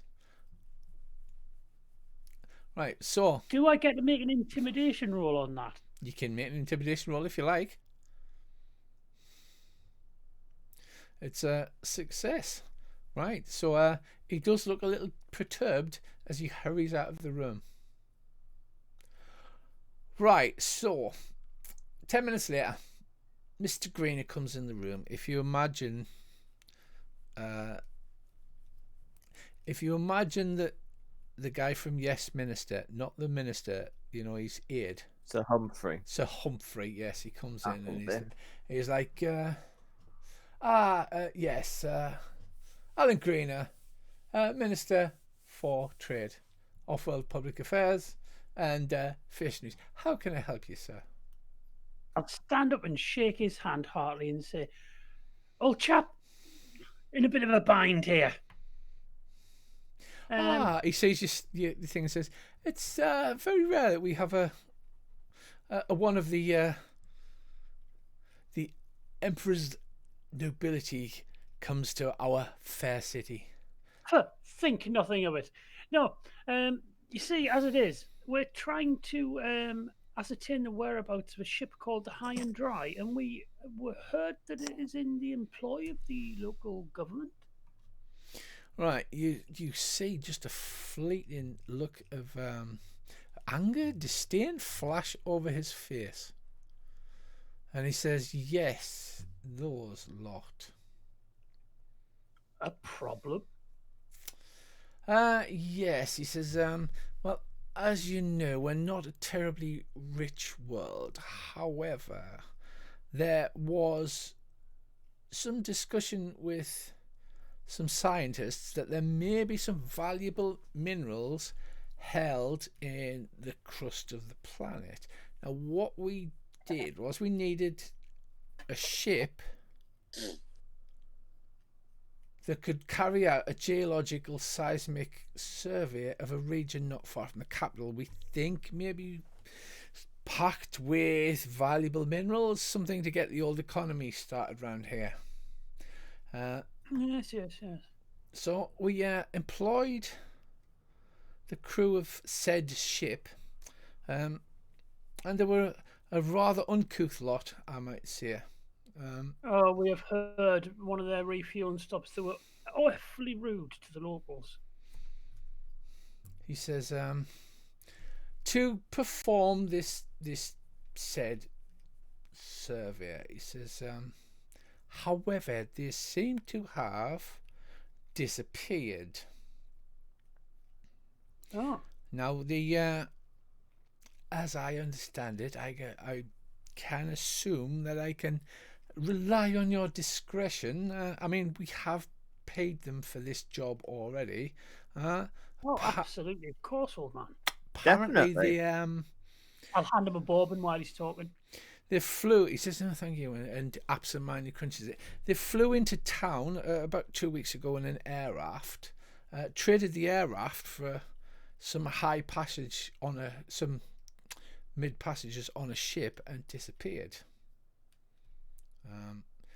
So that leaves me in a bit of a bind. I have a geological survey that needs doing, and technically the crew of the ship, which apparently you are the legitimate owners of, need to perform. And they have abandoned it somewhere on the planet, no doubt, by the sound of it. It sounds like it. Very unusual. I wonder if they have been up to nefarious deeds and doings. Presuming you can help us find it, I'm completely sure that we could do the survey for you. That's a very generous offer of you. I'm pretty sure that we could acquiesce to that request if it was a request for gainful employment by He says that said self. that would be a great relief to myself and my office, as you could probably understand. He says, of course. and I mean, I've already paid them. However, I'm prepared to offer you a flat fee of 3,000 credits in cash, a case full of Imperial credits, to have the job sorted out, as it were, as this is quite important to the local economy. Well, I tell you If what, the local economy depends on it, then we will certainly help. And you help us. You help us find the ship, and you've got your survey.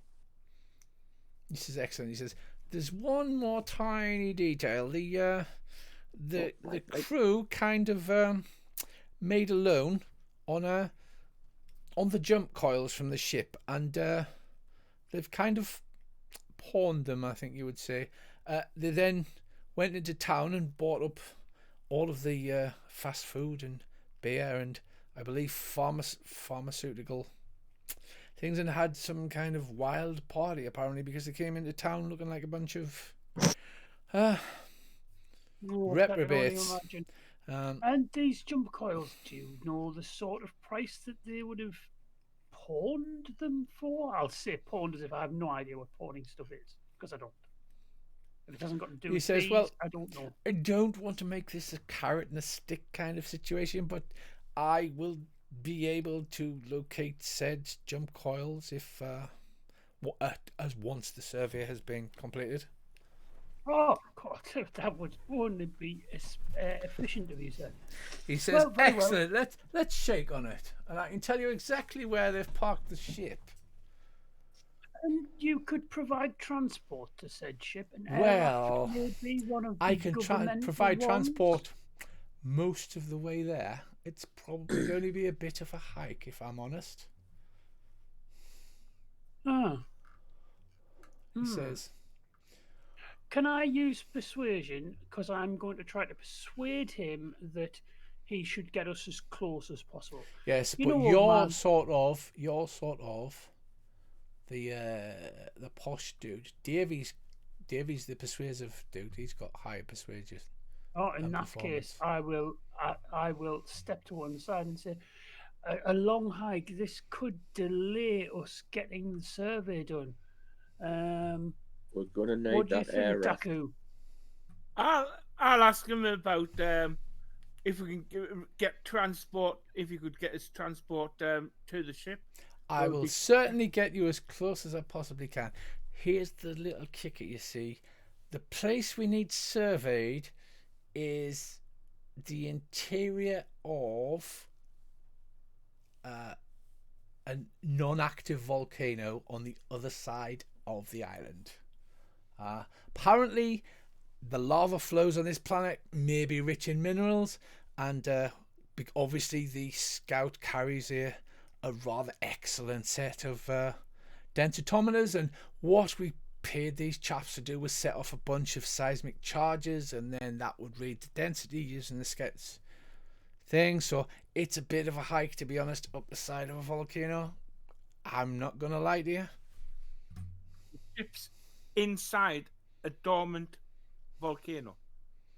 That's where it's supposed to be. Obviously, I can't confirm that, but that's where it was last. But it is dormant. Oh yes, there's been not a peep out of it for as long as there's been a society on Wallston. Which is how long? 5 years. Oh no, it's been dormant for hundreds of years, possibly We're thousands. going to need that air raft. We're going to need a bigger boat. I can certainly try and track it down. Well, you just said they came into town in an air raft and sold it. So it's got to be around here somewhere. Traded it for passage on a ship.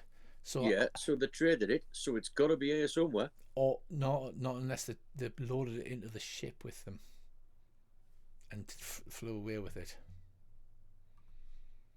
As in, literally, here's an air raft. Can we have some passage off? And he says, I can certainly make some inquiries. It's I do everything within my power. Jolly good. Because of course, until you can help us find the ship, we can't do your survey. Absolutely, and which we're more than happy to do.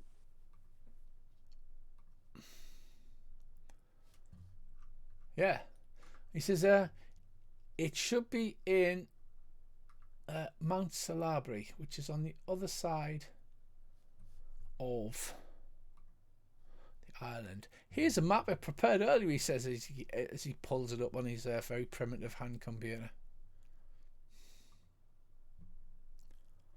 He says you can take a train to Salabri or Barvin and then possibly hire a truck to get to the base of the volcano. I mean, let's call it what it is. It's a mountain, because it hasn't been a volcano for a long time. But obviously it's going to be a bit of a hike up the side somewhat. I'm going to need 5 minutes to get a drink. Okay, do you want to take a 5 minute break, guys? Yeah. No bother. I mean, what could go wrong, eh? Well, balls. What is your apiarist situation like? He says we haven't got any monkeys on planet, actually. We've got some small guinea pigs. They're very tasty. Incredibly tasty. No one takes an apiarist seriously. Is there any possibly dangerous wildlife in the area of Welby? Don't say that like you're looking forward to dangerous wildlife. Well, only one of them guinea pigs if you get it stuck in your throat. He says, well, the worst thing we have is an aquatic beast, so you should never even run into those. Mm-hmm. Right, and they have finally found it. The Region Shore Scout Base, President Wallston, this is strictly speaking inaccurate. There was a scout installation there about 20 years ago. Never been removed from the maps, as the IISS has always planned to follow up on the work done there, and perhaps even set up a permanent presence. To date, there are no signs this will happen in the foreseeable future. The Scout Base took the form of a landing field and a few huts. So that is the Scout Base. What number? Cosmic. Awesome, eh? It's almost as if you never get told the whole job. And 80,000 credits, they said. Yeah, it's almost as though when we get back home, I'm going to punch my boss right in the end of the nose. Right, transport. How are you gonna look for some kind of transport? We can have persuasion rolls, intimidation rolls, streetwise type rolls. So our helpful little government wasn't not helping much. Well, he is, but there's not a lot of transport on this little shit of a planet. He said you should be able to hire basically a pickup truck at you can either get the rails to Salbarari or you can stay on till Barvin. But apparently at Barvin, it's more of a climb. It's steeper than it is to go up the... You can drive with a pickup truck pretty close.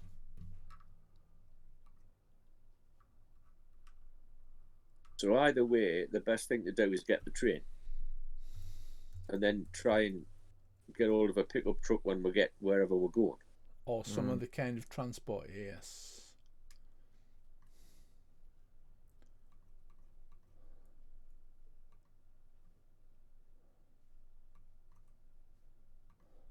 The only other two large predators is a 1/2 metre long coastal hunter, referred to as an alderson, or a deep water bracar, which is some kind of weird ass fish, which I'm going to post in the Discord for you. Did we get weapons permits then?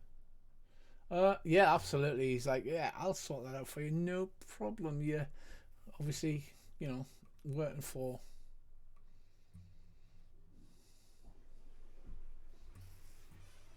I don't like any of them. No, thanks.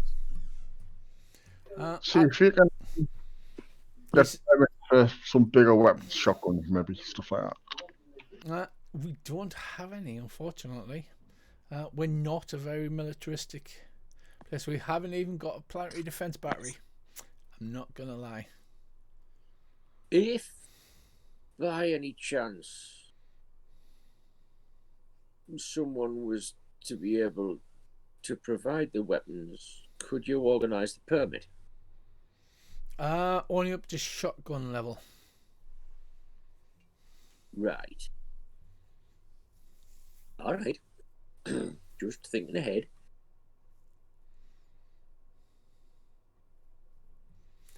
So, what's the plan, chaps? Another guinea pig butty and then off to the station, I think. Yeah. I'll give the butty a miss, but station sounds good. It's great. You can floss with a tail. It is rather good. He says, I can get you as much detail as I can. He says, the mountain goes up around 1,400 meters. It's easy going at first. It's quite steep at near the top.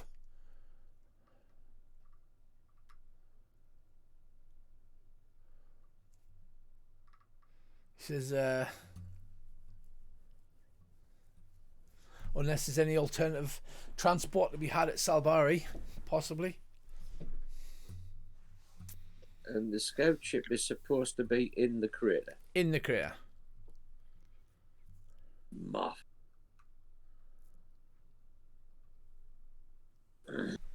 Right, so a round of guinea pig butties later. And does anybody have anything they want to do? Anything they want to say? There's a lot of GM exposition in this first part of the adventure. There is, but that's what we need. So it's an absolute pleasure to be working with you, and you get some like permit to carry firearms, working for the government of Wallston, sort of paperwork printed out for you. And you have your trigger guards taken off. Excellent. I won't say it like that, obviously, because that's a bit scary. Excellent. So guinea pig butty, and then get the train to Salbari. Yeah. Yeah. So I'll just miss the butty and go straight for the train. You push the squeaky wheel trolley back out of the office. Oliver's. Yeah. Yeah. Eddie, Madhu knows that always eat and sleep when you can in the scout service. And you catch the train to Salbari, which is such a small town that it doesn't even have its own map. It's just, your generic sci-fi town made of corrugated metal, and there's a few pickups there. There's one general store that sells everything from I'll buy a general fertilizer to truck parts. And you dropped off at Salbari. Above you rises the impressive Mount Sabari in the distance towards the coast.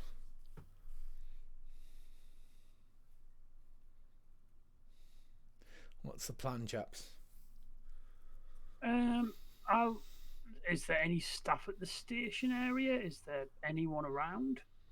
Well, there's 17 total staff to run all of the train stations for the entire planet. So there's probably one guy behind the kiosk. Does he look vaguely like Will Hay? Yes, he does. Train's just gone. Aye. I've been to the train in the morning.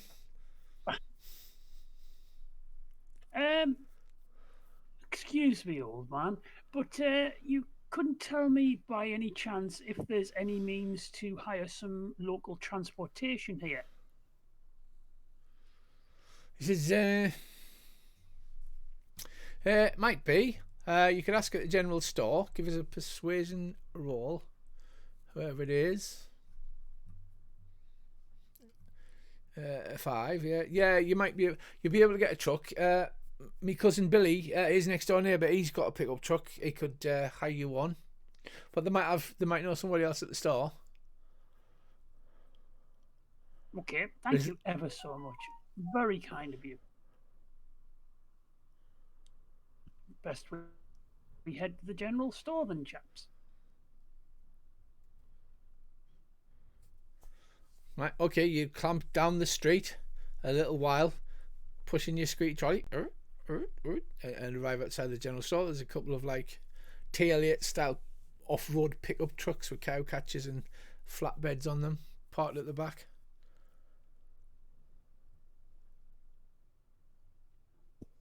Anyone? What wants to jump on that? Davey. Yeah? Persuasion rolls. Could you maybe hire us a truck or an air car if possible? Air car would be much better. I'll start asking about the air car for hire. Okay. Persuasion roll then, which is generally what you use for all interpersonal. You get a 6. You don't get a raise. You need a 7. If you want to stick with a 6, that's fine. Can I spend the money? Yeah. So what do I do then?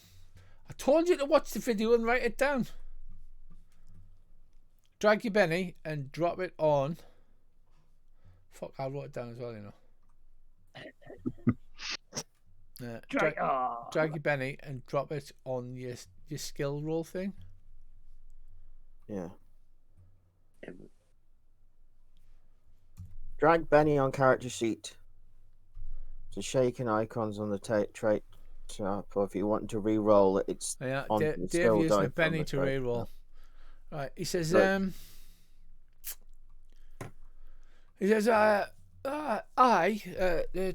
Henry down the street, he's got a truck in here. He says that mad bugger with the auto gyro, but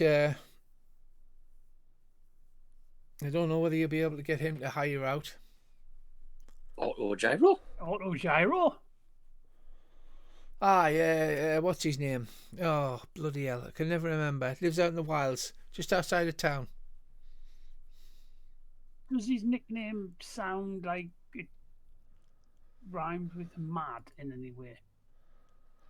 Aye. Okay, that's the guy. Mad Yeah, Nigel, definitely. that's the one. You've reminded us. Mad Nigel. He's got a partially home-built auto gyro. It just about flies. Bloody atmosphere is thin. You notice that the locals are wearing the masks as well. So it mustn't be something that can acclimatise to, or maybe it'll take a few generations. Mad Nigel. That's the one. Lives out on a farm outside of town with his auto gyro. Let's go. Oh, Go and by the see way, him. excuse me, could I buy a small bottle of lubricating oil, please? I can do that, love. Yeah, 2 credits. WD 41. I will buy the WD-41. I will spray it on the wheel, not the wheel itself, on the squeaky bearing of the wheel. Yeah. Right, it doesn't squeak anymore then. Excellent news. I'll look at it and go, gotcha.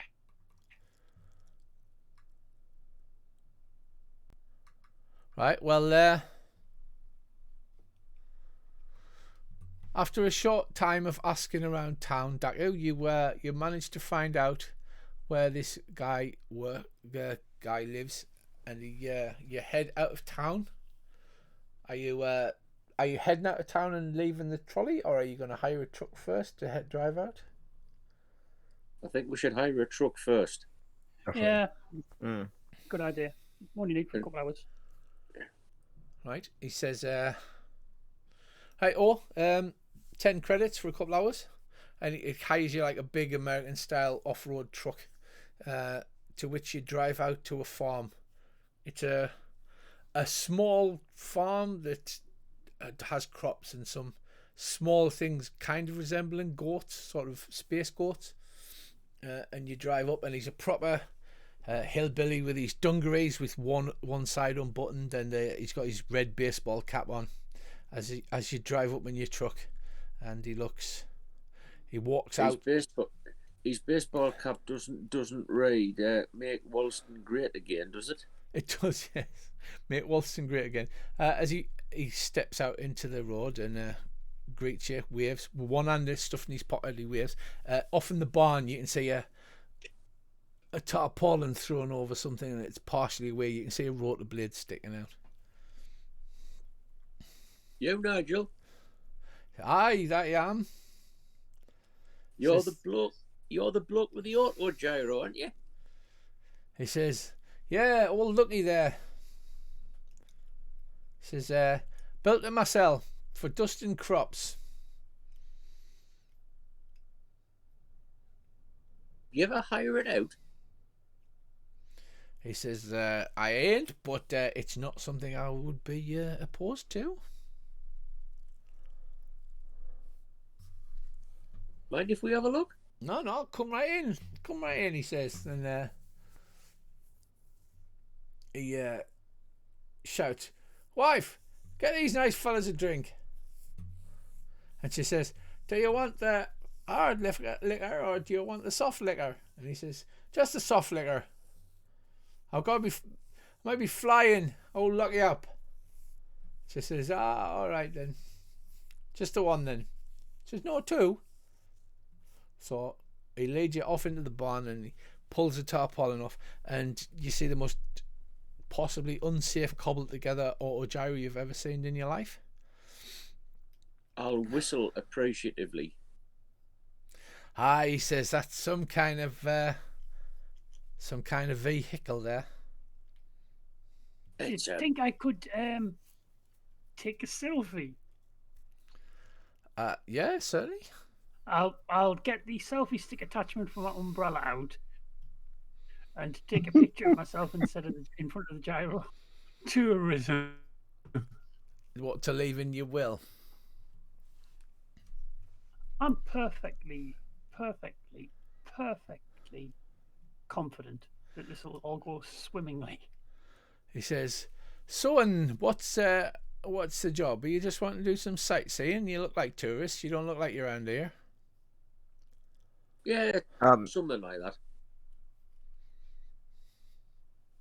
We're looking for the old base. Do you know where it is? And we need transport. Other side of town, I think. And we're looking for a ship. Ship might have gone. We're looking for everything.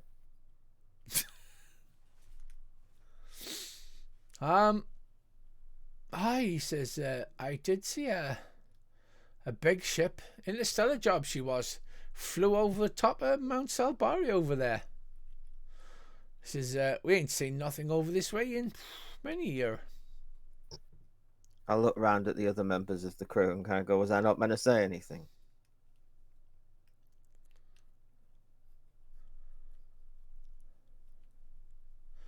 He says, "You don't want to be flying over there, do you? Over by the mountain?"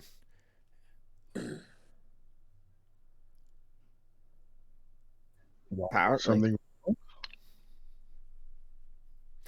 He says, well, she'd be a fine ship." And he taps the auto gyro. He says, "But I can only lift you one at a time." Maybe the scout could scout while we drive up in the ATV. That's kind of what I was thinking. Does it by this Heath Robinson effort? Does it by any chance have dual controls? No, it's just got the standard controls. That looks like it comes from the pedals. Look like they come off a bicycle, and you're not sure what the lever comes off, but it may have come off a combine harvester or something for the actual flight stick. But it looks perfectly safe.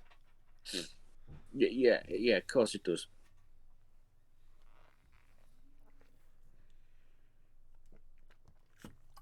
Well, as one pilot to another, any chance I could take her up and just get a fare for her? Well, there's 2 seats. He says, I'll come in with you, but yeah, you can have a fly up. I mean, unless you wanted to hire her yourself, but you'd need to make a persuasion roll of some description. Well, I could. I was going to dazzle him with me flying first, in the hope I might have got a bonus. But I could try persuading him. Or I look over at Davy's character and kind of, like raise an eyebrow and sort of, like nod in this bloke's general direction. In other words, have a word.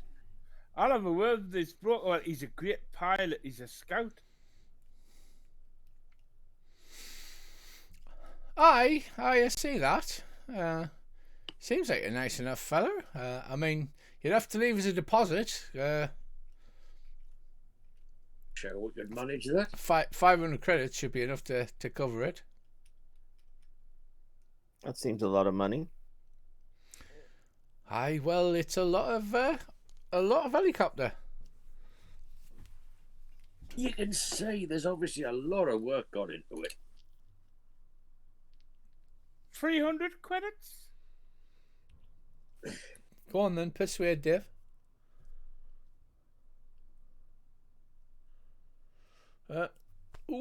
It's a 5. It's a success. He goes, you've got a trustworthy face, my friend. He says, asides, the only place to get the grain alcohol to run this big boy off is this farm, and you ain't going to get far without any fuel, like it, as he sort of laughs and slaps Andy on the back.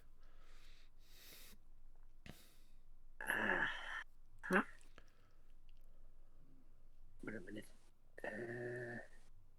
Will go very far if he runs out of fuel at a couple 100 feet, about 6 foot.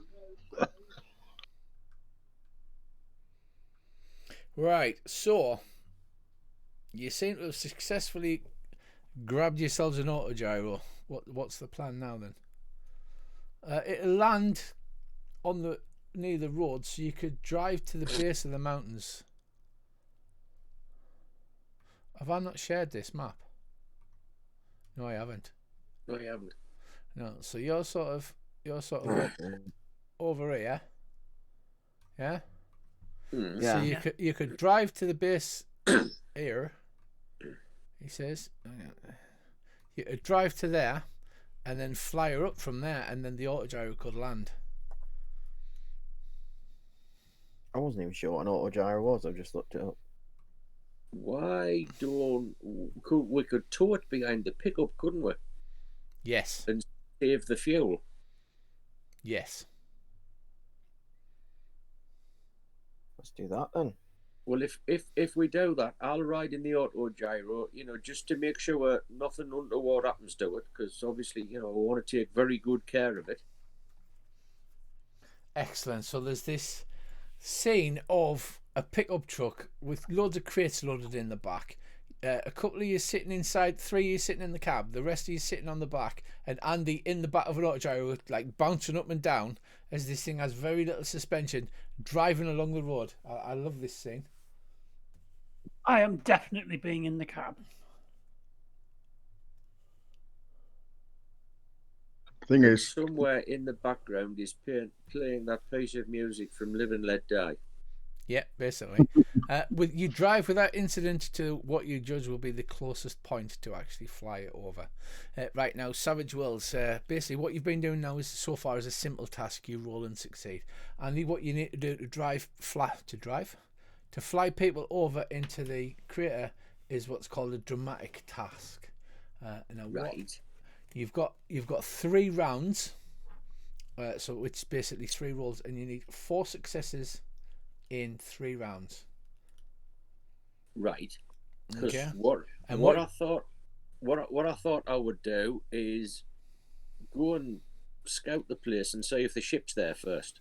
Yeah. Okay, that seems like a plan. Are you going up just by yourself? Well, I could go by myself, but I'm wondering if I shouldn't take some sort of military type with me. Go on then. Right, so the pair of you squeeze into the autogyro, and Andy takes off and flies over the top of Mount Salbari.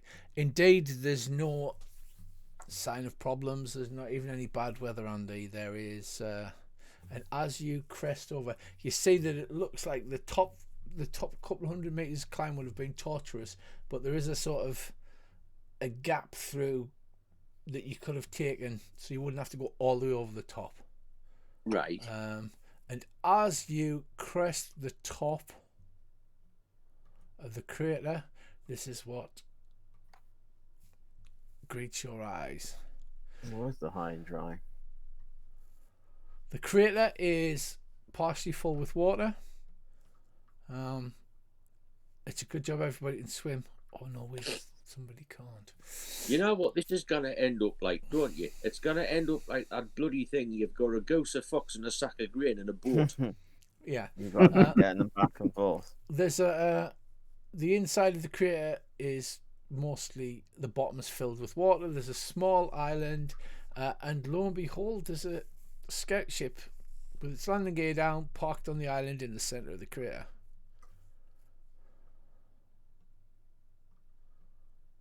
So at least the ship is there.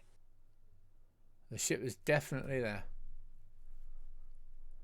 Surrounding it is the lava tubes that they've obviously they'd mentioned that may be full of minerals, which is the reason that they're trying to do the geological survey.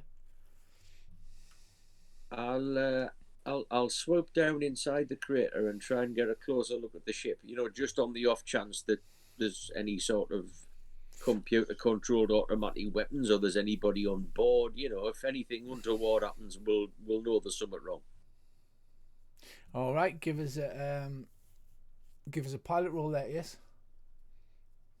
Aye, and you'll have to tell us how to use edges and things. Well, you might have to tell us how to use edges and things.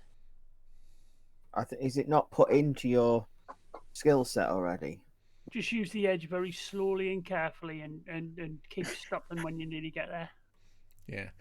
No, it's a fairly straightforward roll. Andy, you're encumbered, so you may want to untick some of the stuff that you'd left. The same way as in D&D, if you go to your inventory.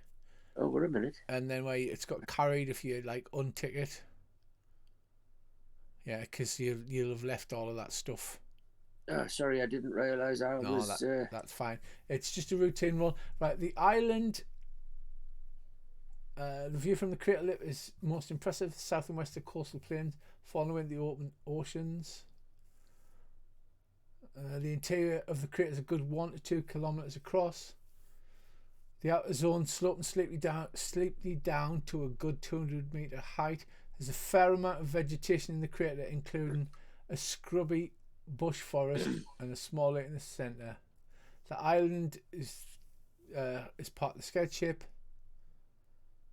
and it looks as if there's some scrubby vegetation around the ship, and it looks like there's stuff, rubbish or something, in a wide arc around the ship.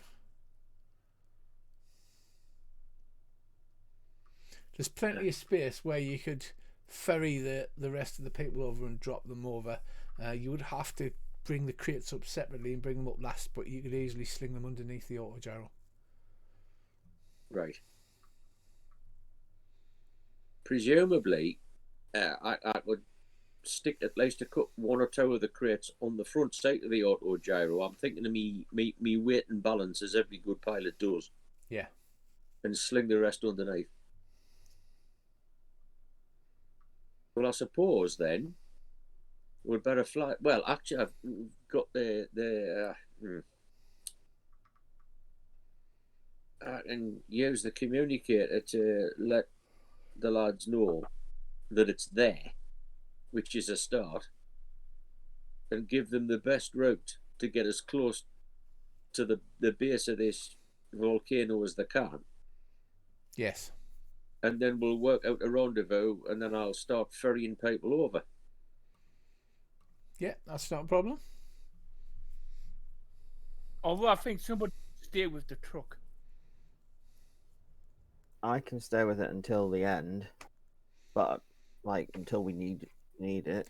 You've driven up here. You've literally not seen another soul or any kind of beast apart from the odd guinea pig that's ran about. Flew from Andy as if it suspected it may end up in a sandwich. If I could have caught it, it would have done. Yeah. And once we've ferried everybody over, we'll just take the rotor arm off the truck. Yeah.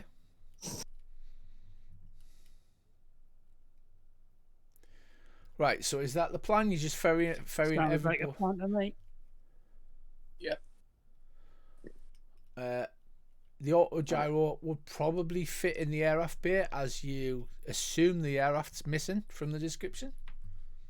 Right. Well, if not, at a push, it'll probably fit in the cargo bay. We might have to take the rotor blades off. Yeah.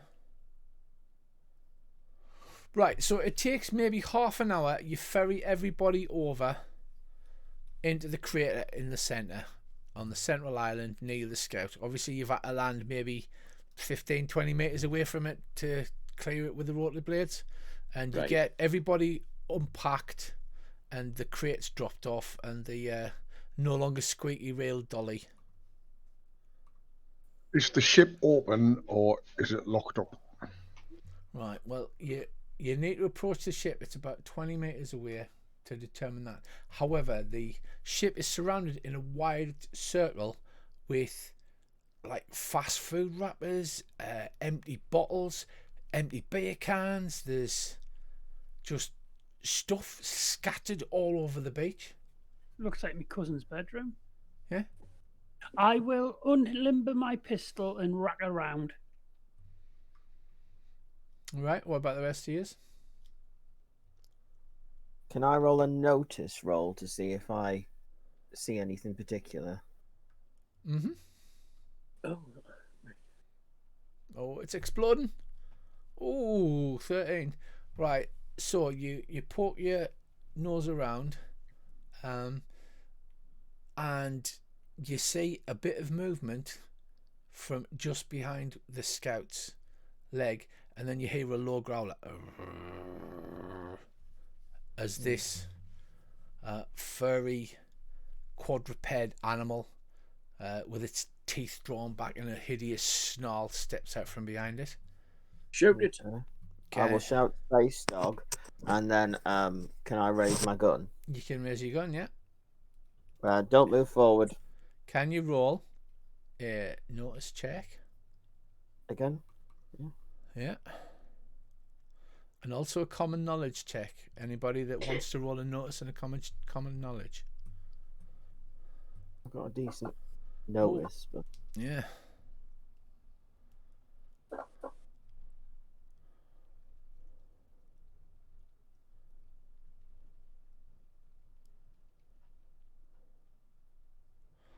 Wow, so many rolls. I love the way the dice explode all over the screen. Right, those with 4 or more notice. You first of all notice the animal wears a collar. If you got more than 7, not only does the animal wear a collar, but it looks to be incredibly malnourished. Its ribs are poking through its skin, and it looks like it's barely able to stand. And the common knowledge, those that got more than a 4, it is, and here's one I prepared earlier, it's called a Tenser's Wolf. And that is what it looks like. Okay.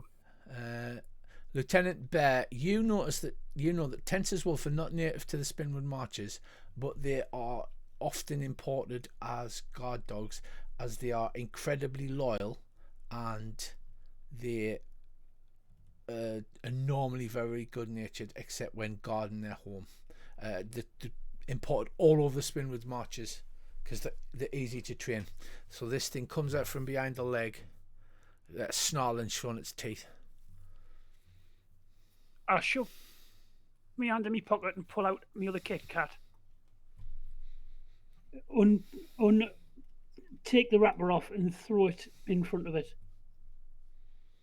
And when it's at its pudding, I'll chuck it a spare guinea pig butty. because Andy's gone native. He's in a kilt. Under his kilt's just a huge bag full of guinea pig butties. What do you think the sporran's for? Right, well, can you please make me a persuasion roll there?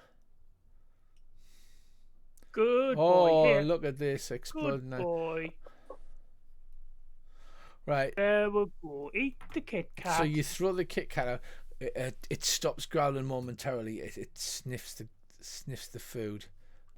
Now that you're looking around, you notice that surrounding it is a lot of ration packs, and they've all been torn open, and it looks like this animal's been ripping all of as much as it can, trying to scavenge in here, and it's been at least 2 weeks, since they've left. You hungry it boy? stops grounding and it eats the Kit Kat, and then when Andy throws a guinea pig butty, it positively devours it. Chuck us a butty and Murdoch.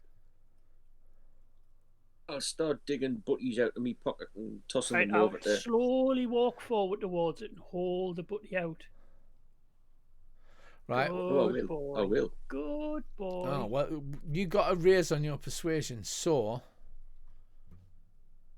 you approach cautiously with a butty out. The animal sort of backs up a little, but as you hold the butty out, it puts its head forward. You gently reach your hand out and rub it between the ears. I'll sit down on the floor and feed it, so I'm not above it. And yeah, this threatening. poor starving thing wolfs down another guinea pig butty. Seems to have taken quite a shine to you, and after 3 or 4 guinea pig butties, and Andy's wondering if he's going to have enough to last. The thing seems to calm down enough that you can actually pet it. Yeah, I'll pet it and scratch it behind the ear. Good lad. Have you got a collar on? Does it have a name on the collar? Can I have a look? It doesn't have a name on the collar. It's just like a decorative studded collar on it. Oh, I'll scratch them under the collar because they always get hot and sweaty.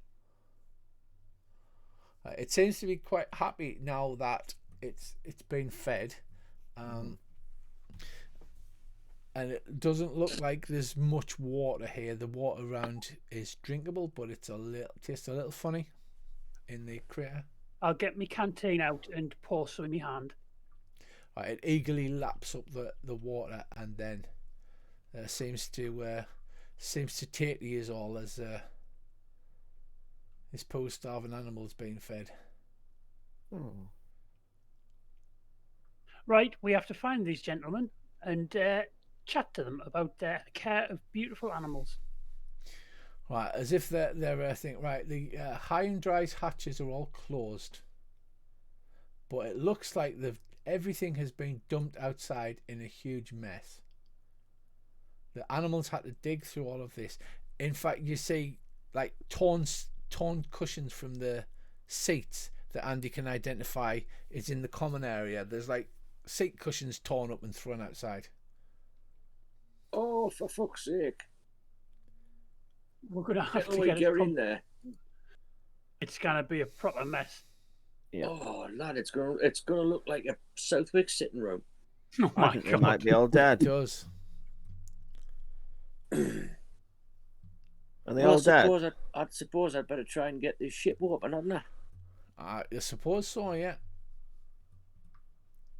What would I need to roll for that? You have the override code, assume it works, so you'd have to go up to the airlock and type in the override code. Presumably, you call up the deck plans of the Type Esker, Andy? I do indeed. You do indeed, and as if by magic, on Andy's hand computer, he shows this map around and says, "This is what a Type S is supposed to look like."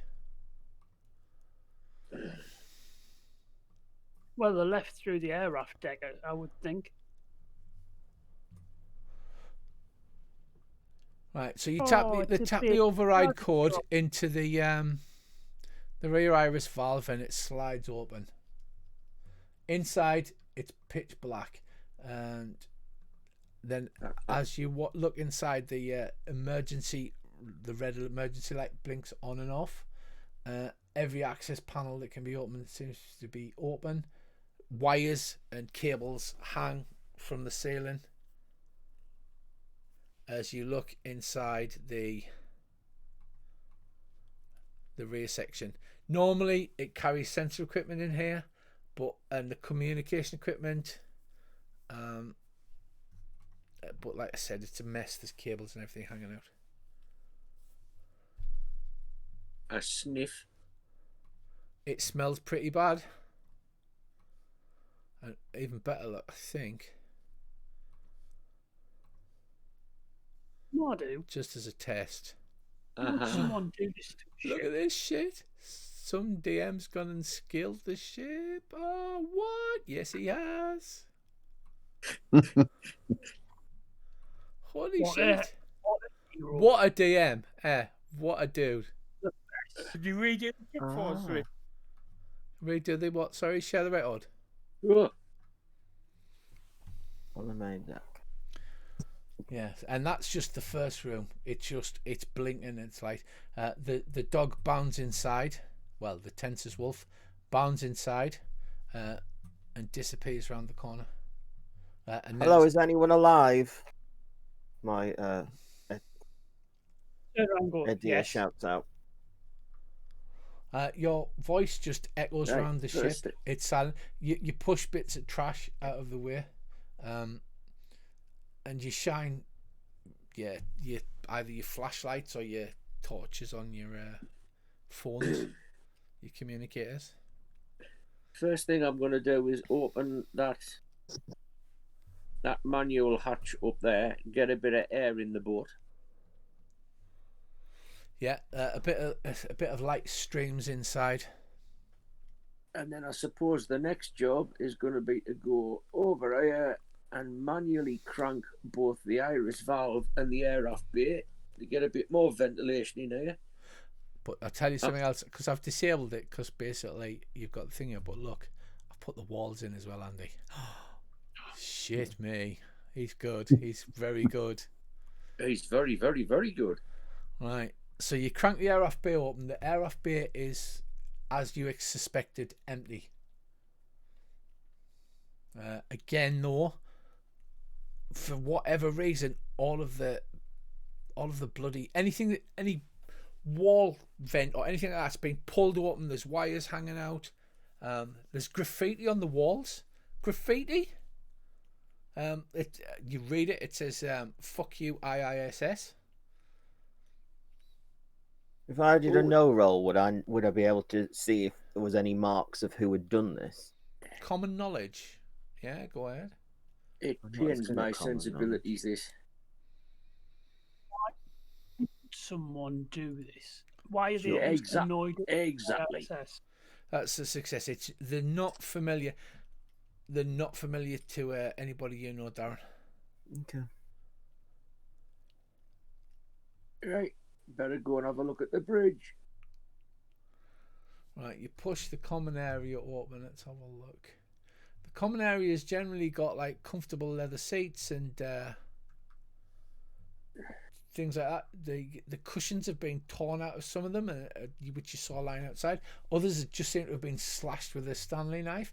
The overhead lighting's all torn up, and you head to the bridge, which contains the same amount of damage that the rest of the ship seems to have sustained. As in the common area, there's literally like 30-40 empty bottles of what can only be described as the local whiskey.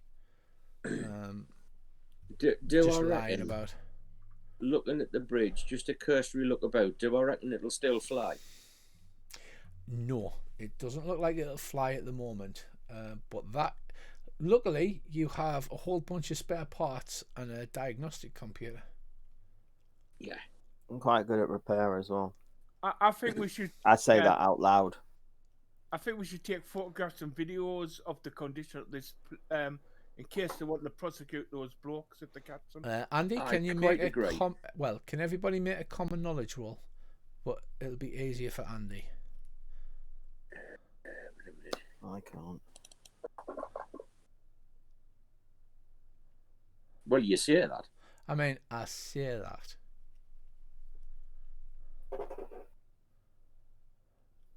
Whoa, Dave there. Right, Dave. I mean, it does smell pretty funky in here, even through your masks. But Dave, you realise that this scout is suffering from the common problem of Scout Type S's, where the air scrubbers keep messing up after every few weeks, and it's got that lovely in-air funky underpants smell that is possibly going to linger even once you get it until you get the air scrubbers sorted. I look at Andy, the air scrubbers are fucked. Yeah, I smell that. That smells awful. Yep. It does smell bad, and after about 6 weeks it's considered unlivable. The smell in some of the scouts gets so bad. It smells pretty much like the accommodation areas of a nuclear submarine. It smells like sweaty sailors. Yeah. I swear, smells like home. Right. Aye. So, gentlemen, where are you heading? Areas 4, 5, 6, and 7 are staterooms. This ship, right, is a general thing. Looks like Motley Crue's had a party in here. That's how bad it looks. Like the TVs are ripped off the walls. Everything's just torn to pieces. There's drink everywhere. Well, I think we need to do a complete search of the ship just to make sure there's nothing happening or somebody's hiding. And I need to go to engineer and say what state the drives and the power plant are in. Well, I'll go with you and look in engineering. Yeah, if you go to the main computer, Andy, and you plug the terminal that you got, the diagnostic computer, it'll take maybe a couple of hours to do a hardware diagnostic. Right, I'll do that then. You do that first. Brissy, you suggest doing a complete search?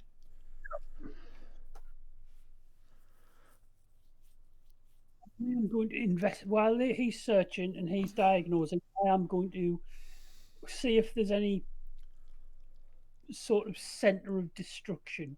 I am going to nose around the ship. Right, so those doing a search, can you please make me some notice rolls? I suggest somebody checks the cargo bay just on the off chance. Yeah, as well, and we need to pull up the sensor logs as well to Can I do notice rolls? see what they found.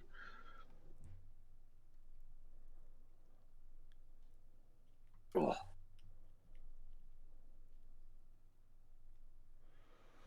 Right, so best of the notice rolls is Amos. Amos in the stateroom labelled number 5, which has got like posters of topless ladies on the wall.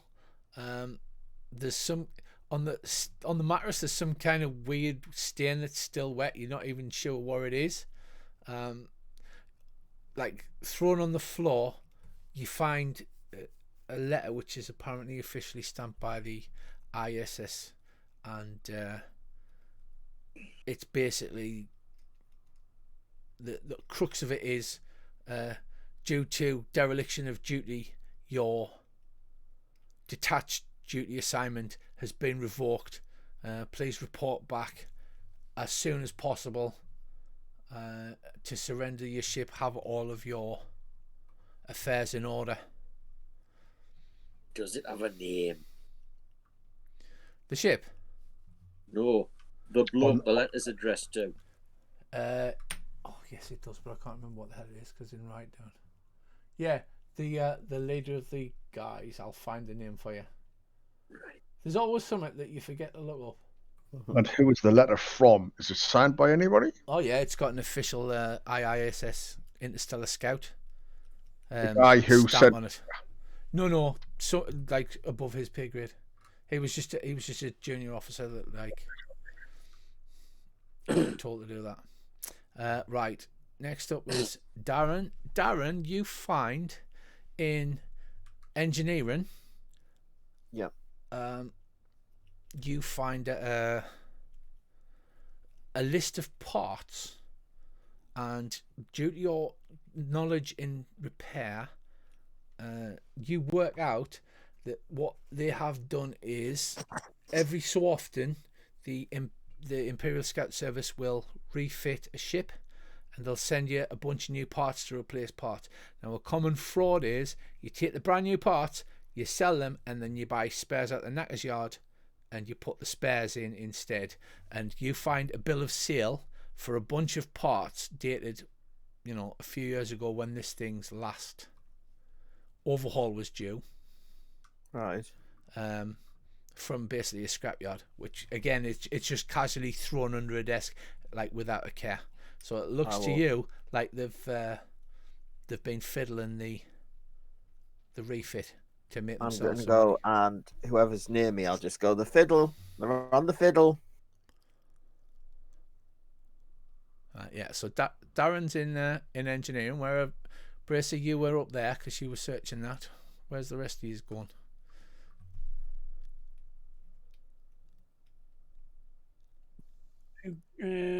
Head up. You're just doing a general search.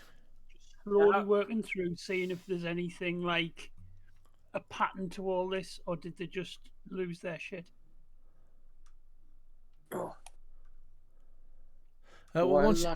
Once you put the evidence... Sorry, Andy, go ahead. Sorry, no, sorry, go ahead. Apparently, obviously, they'd had this communique that they'd been caught fiddling. They've had the detached duty revoked, which means that they hand the ship in.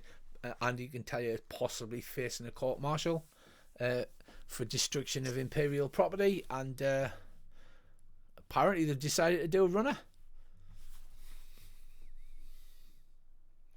While that diagnostic computer's diagnosing, I'll have the avionics maintenance panel off, and I shall wriggle inside and say what state that's in. Right. Okay. So, this is what you find out after checking to see what state the high and dry is in.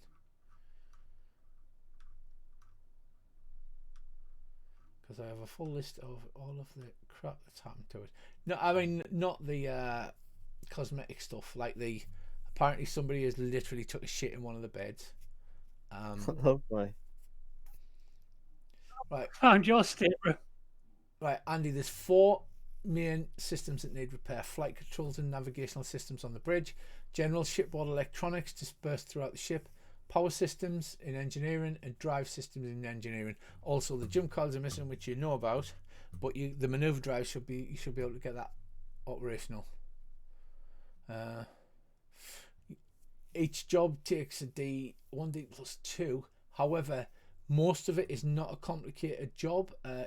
You just go around with the hand scanner and identify. You basically take a picture of a circuit board, and the computer does a readout and goes, yeah, that's knackered. You pull it out, and as you know, most of the circuit boards are meant to be as interchangeable as possible, so you don't have to carry as many spare parts. You basically reprogram the circuit board and slot it back into wherever it's broken.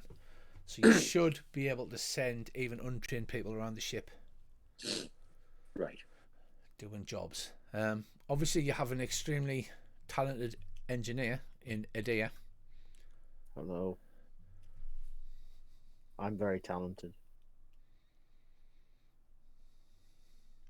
But it is quite extensive. Well, I suppose I'd better show him the list then. Right. Yeah. Where do you want me to start? At the beginning. You'd best Do I have start to finish when I get to the end? The dog, which I didn't make a totem for, but I'm sure I can find a totem of a dog. Definitely not a werewolf dog. Do you want a werewolf? I've got a picture of a werewolf. Do you want a werewolf? I'm a werewolf if you want.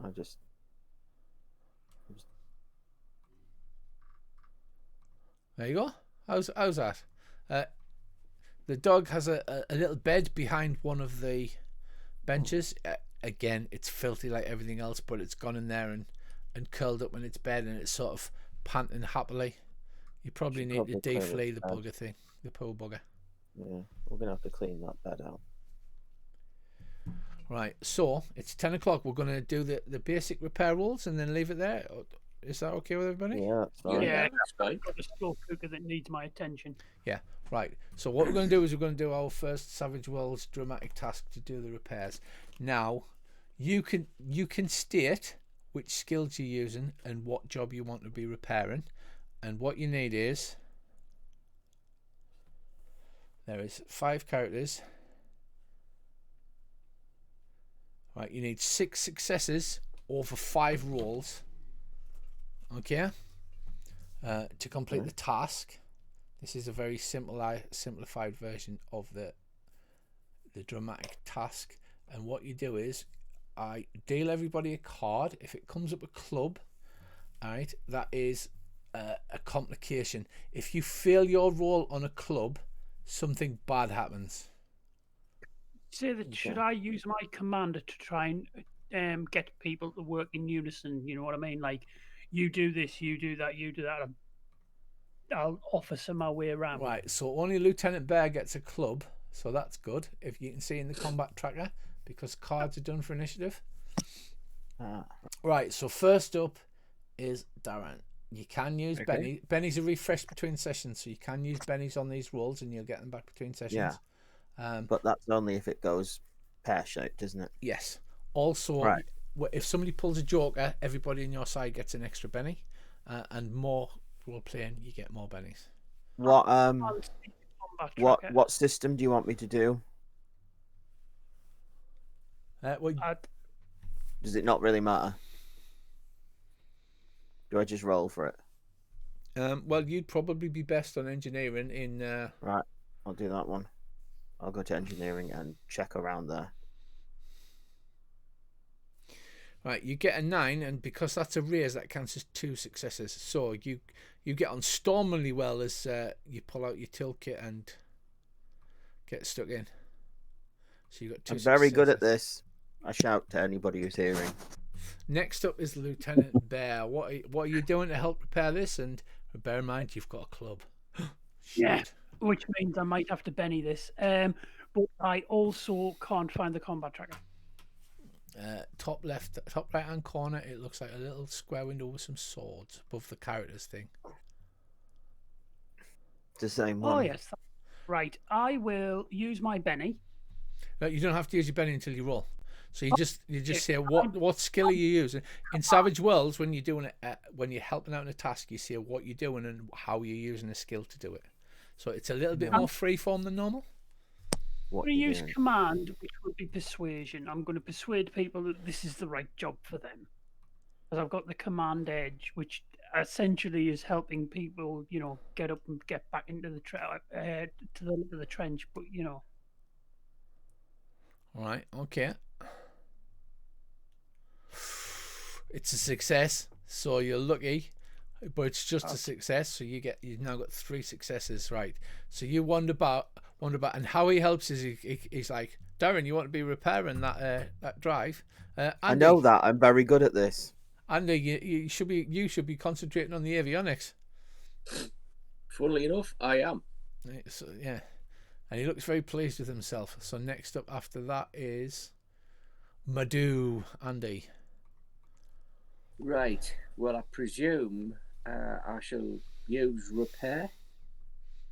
Yeah. And you could use repair, or you could use, say, you wanted to do the computers. You could use electronics, or basically, even if you say like I'm just doing sweeping up, you could justify using survival, I guess. Well, me electronics and repair are both exactly the same. Right. So either, yeah. Stats don't make a difference, do they? No, you just get the dice roll. Right. Oh, it's a bang. It's not quite a raise though. I think you need 9 for a raise. Right.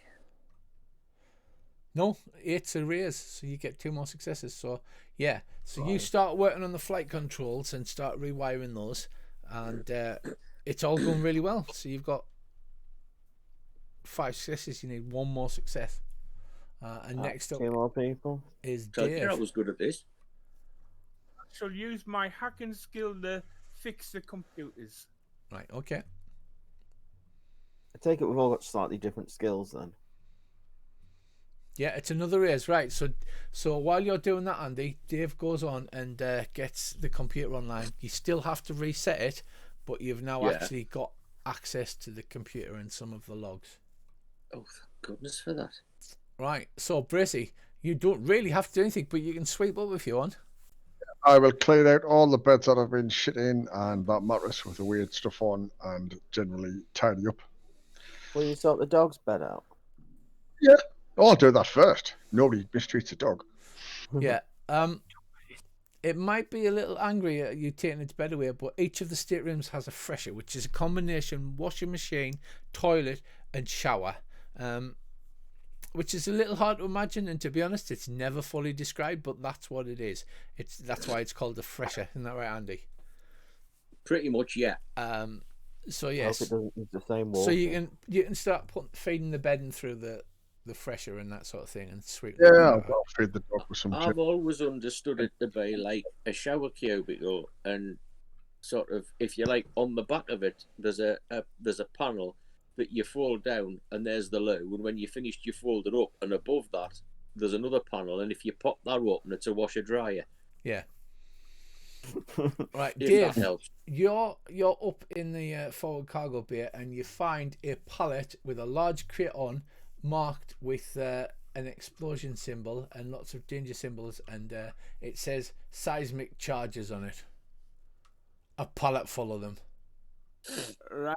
I shall tell. Well, you've got the computer working, so now the internal comms are working, so you can like literally just press a button. I press a button and say, Amos, I've got a pallet full of seismic charges in the forward cargo bay if you want to have a look. Okay, could do. I'll make sure they're all secure and safe and not baby trapped. Right.